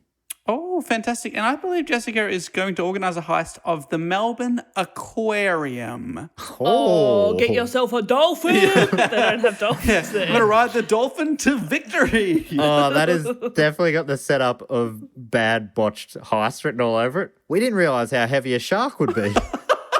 I thought I could wrap it in a sheet and carry it down the stairs. And he's just got like a pump water bottle, just sort of squirting it on the shark for a bit. Why has it stopped moving? Oh, this shark sucks. You Your shark's broken. He takes the shark back to his school and says, attack. Attack his bullies. Oh, that's good. That's a good one. I don't know if it is. Oh, the aquarium, yes. Our acting out of it. No, not so great. I'm loving picturing. I mean, animal cruelty aside, Yeah. I'm very much enjoying that. Bob, do you want to thank a few of our great patrons? I would absolutely love to. I would love to thank from Aylesbury, somewhere in Great Britain. It's a bit of a mystery, and so is their surname, but I would love to thank Maisie. Oh, great name, Maisie. Thank you, Maisie. And Matt, what has Maisie heisted? Maisie has gone into the big flower show here in Melbourne. So she's flown out for, isn't it? Where's the big, no, it's in Canberra. Where's the big flower show? Somewhere in Australia where at the same time as a comedy festival. In one of the there is one in cities. Melbourne, yeah. All right. She's gone to the Melbourne Flower Show and she's left with bags and bags of fertilizer and mulch, Whoa. as well as one of those prize flowers that only blooms once a century or whatever. That The one that is. smells like rotting horse flesh. That one. Yeah, specifically horse flesh. Wow. Ugh. Ugh. Maisie, you're what an a evil haul. mastermind. You're going to make a lot of money from that. Great haul. Congrats on that haul, Maisie. I would also love to thank from Canawindra in New South Wales, Kate Bain. Oh, Bainesy. Nice. I reckon Kate Baines, she goes in to, and this is the perfect crime, during a big football match, she goes in and it's a tight match, so everyone's out there watching. She goes in and steals all the hot dogs, sausage rolls, and hot chips. Oh, wow. But she leaves the pies alone. Good on her. That's a hero right Honor there. amongst thieves. We don't touch pies. And does she try and sell them back to the public? She goes outside where her accomplice is waiting with a little stall and she sells them all slightly cheaper and makes a killing. Because, there's no point in stealing hot chips for later. Everyone knows they're useless. Oh, soggy and cold. Yeah, no good. No, thank you. So thank you very much, Kate. And finally, I would love to thank from Newport News Wow. in what's VA? Virginia. Thank you. Why can't I remember? Anyway, Because I'm still doing that thing every night where I'm going through all the states. That's why, Jess. It's because you're probably doing something with your time, and I'm not. I'm watching Marvel movies and playing The Sims. So, we're both using our brains in different ways. But I would love to thank Zachary Ganazowski. Ganazowski, maybe. Ganazowski. You know what? Dave came over the top there with a little bit of white boy confidence in pronunciation. You're goddamn right. And did I And he nail nailed it. Thank you. He needs that confidence. No, I'm saying the white boy confidence was misguided there. As it often is, I'd say. Sorry, Zachary, but thank you so much for supporting us. And, of course, for heisting what, Dave? He's robbing IKEA. Oh, that's a good haul. Oh. But then you got to build it. Yeah, for sure. I think I honestly, and I've just realised I've just ordered one more flat pack thing that I'm going to have to build, which is very annoying. But I think I never want to build flat pack ever again. Wow. Okay. I hate it with a passion. You'd rather just solid. What's the opposite? I don't know. Just things coming already done. Do you It's already been built for you. Do you like jigsaw puzzles and stuff? Fucking hate them. Yeah, right. Oh, I me think too. I quite like puzzles, so I kind of don't mind putting together things like that. But do you know what I've just bought myself, even though I'm so confident I'm going to hate it, is like a little mini, it's like a little mini dollhouse thing that you build, but it's a greenhouse. So it's got all these cute little mini plants in it and you have to build the walls and stuff. And I've just ordered that, even though I know I'm probably going to last 5 minutes. That sounds sick, though. That sounds really cool. It's going to be very cute if I ever finish it. It's a good time. Is it a good time of year for plants? Because someone was saying that tomato plants are good this time of year. So I'm going to go get a little tomato plant Oh, great. for a bloody summertime of tomato it's goodness. spring. Oh my, even Matt's questioning whether spring's a good time for plants. Is spring a good time for plants? Even my indoor plants, which have all been just doing nothing in the last few months, are now just like, hey, I've got some new leaves. And I'm like, okay, welcome new leaves. What's up? Okay, well, I killed a little plant. I've got a small courtyard and I piss on one of the plants because I thought that was good for them. It is full dead. And before I started pissing on it, it was thriving. So I think you need to maybe get your piss checked. Why are you pissing outside? Was it a lemon tree? I think you could piss on lemon trees, but I don't think you just piss on everything. if I'm out working in the shed, what, are you going to go all the way into the house? What are you, a maniac? If I'm out working in the shed, what are you doing? Fixing the car, are you, Dad? Or recording I'm a out in the shed. podcast? You didn't notice as I popped out for a whiz halfway through?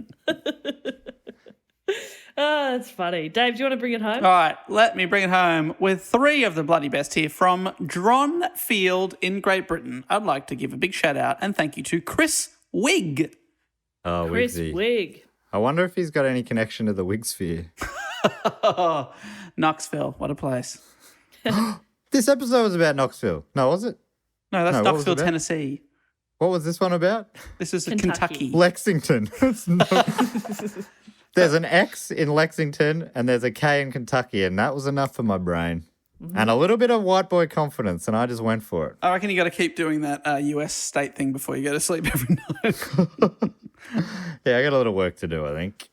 But Chris Wigg, Matt, what is Chris Wigg heisting? Chris Wigg heisting priceless diamonds. Wow. Wow. As in, because they're worth nothing? No, not the ones we were talking about. The ones that are actually, you know, the few at the top end, the 1% of the 1% of diamonds that are actually valuable. Wow. That's what he's Wow. taking. Those big rocks. Cool. Hollywood type diamonds. Not talking about mum and pup shop. Holy shit. Good on Wow. you, Chris Wigg, actually heisting up a storm there. Yeah. His stuff is, Kind of putting everyone else to shame. in his a stuff lot of is actually ways. worth something. Sorry, everyone else. Sorry. On you, Chris. I would also like to thank from Frederick in Maryland in the United States of America, Victoria Brun or Victoria Brun. Victoria, I got to tell you, Maryland is the one that trips me up a bit. It's one of the 8 M states, and Damn. that's the one that I will forget sometimes. But it's always so satisfying when I remember it. It's got a great state flag. Does it? Yeah, a lot going Okay. on. Love that. Have to give that a look. No, you won't. That sounded so sarcastic. I'll have to give that a look. Sorry. Just sounded like a bored dad. Oh, yeah, I'll have to give that a look. Yeah, good on Anyway, that. well, actually, it's funny that you mentioned that because Victoria is heisting miniature flags. Oh, wow. Whoa. That's a cool one. The ones that go She's- on the end of limousines. Yes. And that's where she's getting them. Yeah. Every time there's a Oh, that's dangerous. yeah, she just like because there's always like CIA agents running alongside the car, obviously. So she just sort of runs along as well and just yanks it. Wow. She gets it. She dresses flag. up as a CIA agent. Yeah. She's nearly got the whole set.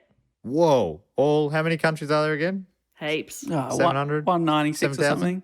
196. Yeah. Yep. 4 more. 4 more. Well- Can't we make a few more countries? Come on. What? Western Australia, it's that big. Let's They've do wanted it. to. The good news is that there's a bunch of other countries that no one else recognizes as countries. So, Bob, if you personally want to recognize them, you could round it up to 200. The moon. Yeah. I'm afraid that's an unincorporated territory of Denmark. So, God damn it. What about that one we did a bonus episode on a while ago? Can we count that? Sealand. Yeah. Sealand, but I was talking about the South bonus. Australian one? Yeah. The Western Australian one? Hutt River, Hutt Valley. Hutt River. I've already forgotten. I only did that a few weeks ago. I talked about it on the radio a few hours ago. No, that was a it while was probably ago. 12 We were hours in the ago. same room together, I remember, Bob. That must have been a bit.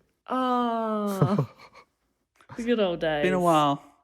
Been a All right, while. finally, been a while. I'd like to thank from Paisley in Scotland, Craig Mowat, or Craig. I'd like to praise Lee like I should. Craig Mowat, just in case. I'll praise you. Of course, he is heisting Fatboy Slim memorabilia. Wow. Yes. And What does that mean? There is a lot. There's a bobblehead. So not albums or anything, but all sort of the bullshit other stuff. I think Fatboy Slim collects things with like smiley faces on them. That's one of his things. So he's stealing his collection of that as well. Oh, right. There's a poster of Christopher Walken from the film clip he was in. Post-it notes that say stuff like things to do for Fatboy Slim today, and then like dot points. That's all part of the collection, stolen by Craig from Scotland. Wow. Craig, you're a wily operator and I love it. We appreciate your own art form. That's a niche market, but he has got it covered. Good job, Craig. What is that song called that Christopher Walken's in? Weapons of Mass Destruction, is it? Yeah. A weapon of choice. Weapon of choice. Craig Mowatt's weapon of choice. Heiston. So I think, does that bring us to the end? Oh no, we've actually got just a couple of Triptych inductees to come in this week. If you are signed up to support us for 3 years plus on the shout out level, then you get inducted into the Triptych Club. It's a very exclusive club where Jess normally comes up with a cocktail. She's behind the bar. I'm there assisting. I do the shaking part. Yeah. I don't do any of the stuff that measuring and stuff because I'm too much. I love free pouring. Can we do a free pour one tonight, Jess? Yeah, all right. And then Dave's always booking a band as well. What are we drinking tonight? Tonight, well, we're eating Kentucky Fried Chicken because this was set in Kentucky, right? Nice. Yeah, good. Have I forgotten that already? Dave, help me brainstorm a drink that would go with chicken.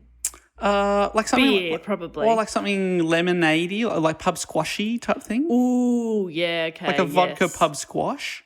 Love that. Vodka, lemon, lime, and bitters. So refreshing. Oh, A yeah. lemon rushki.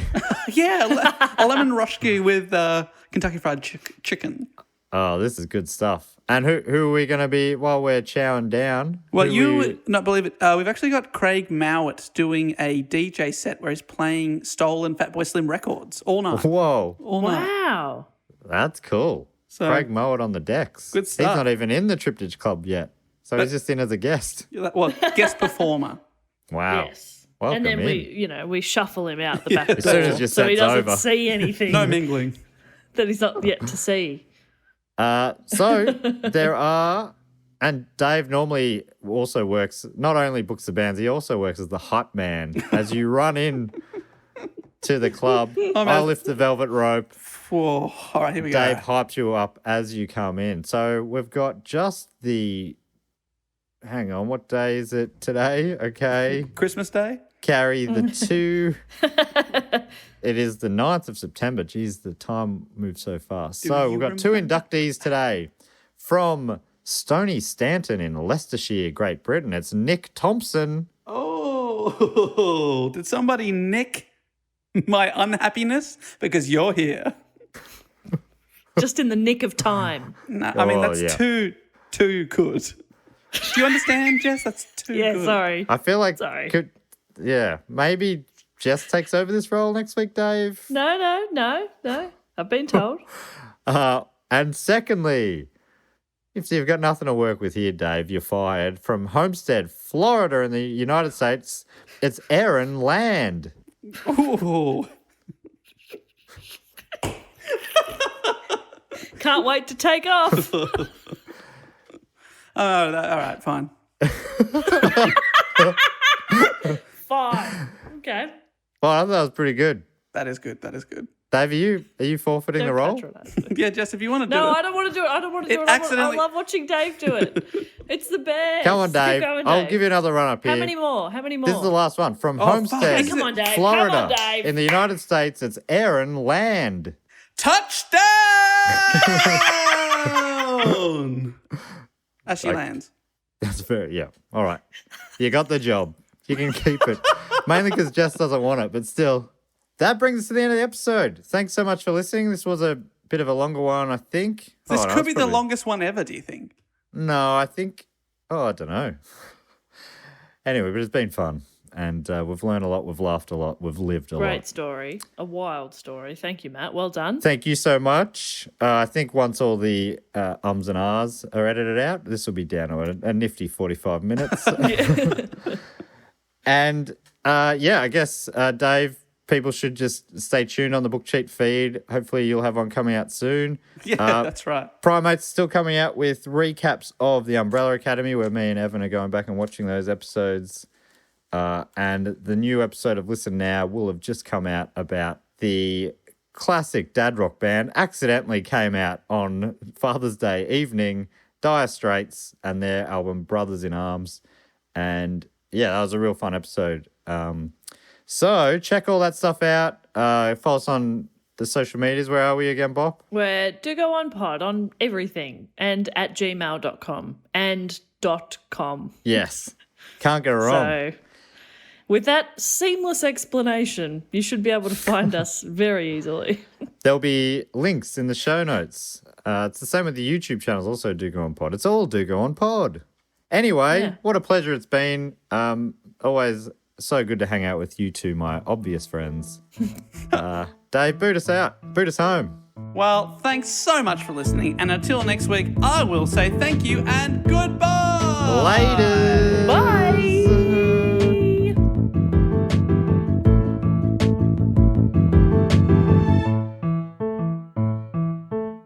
This podcast is part of the Planet Broadcasting Network. Visit Planet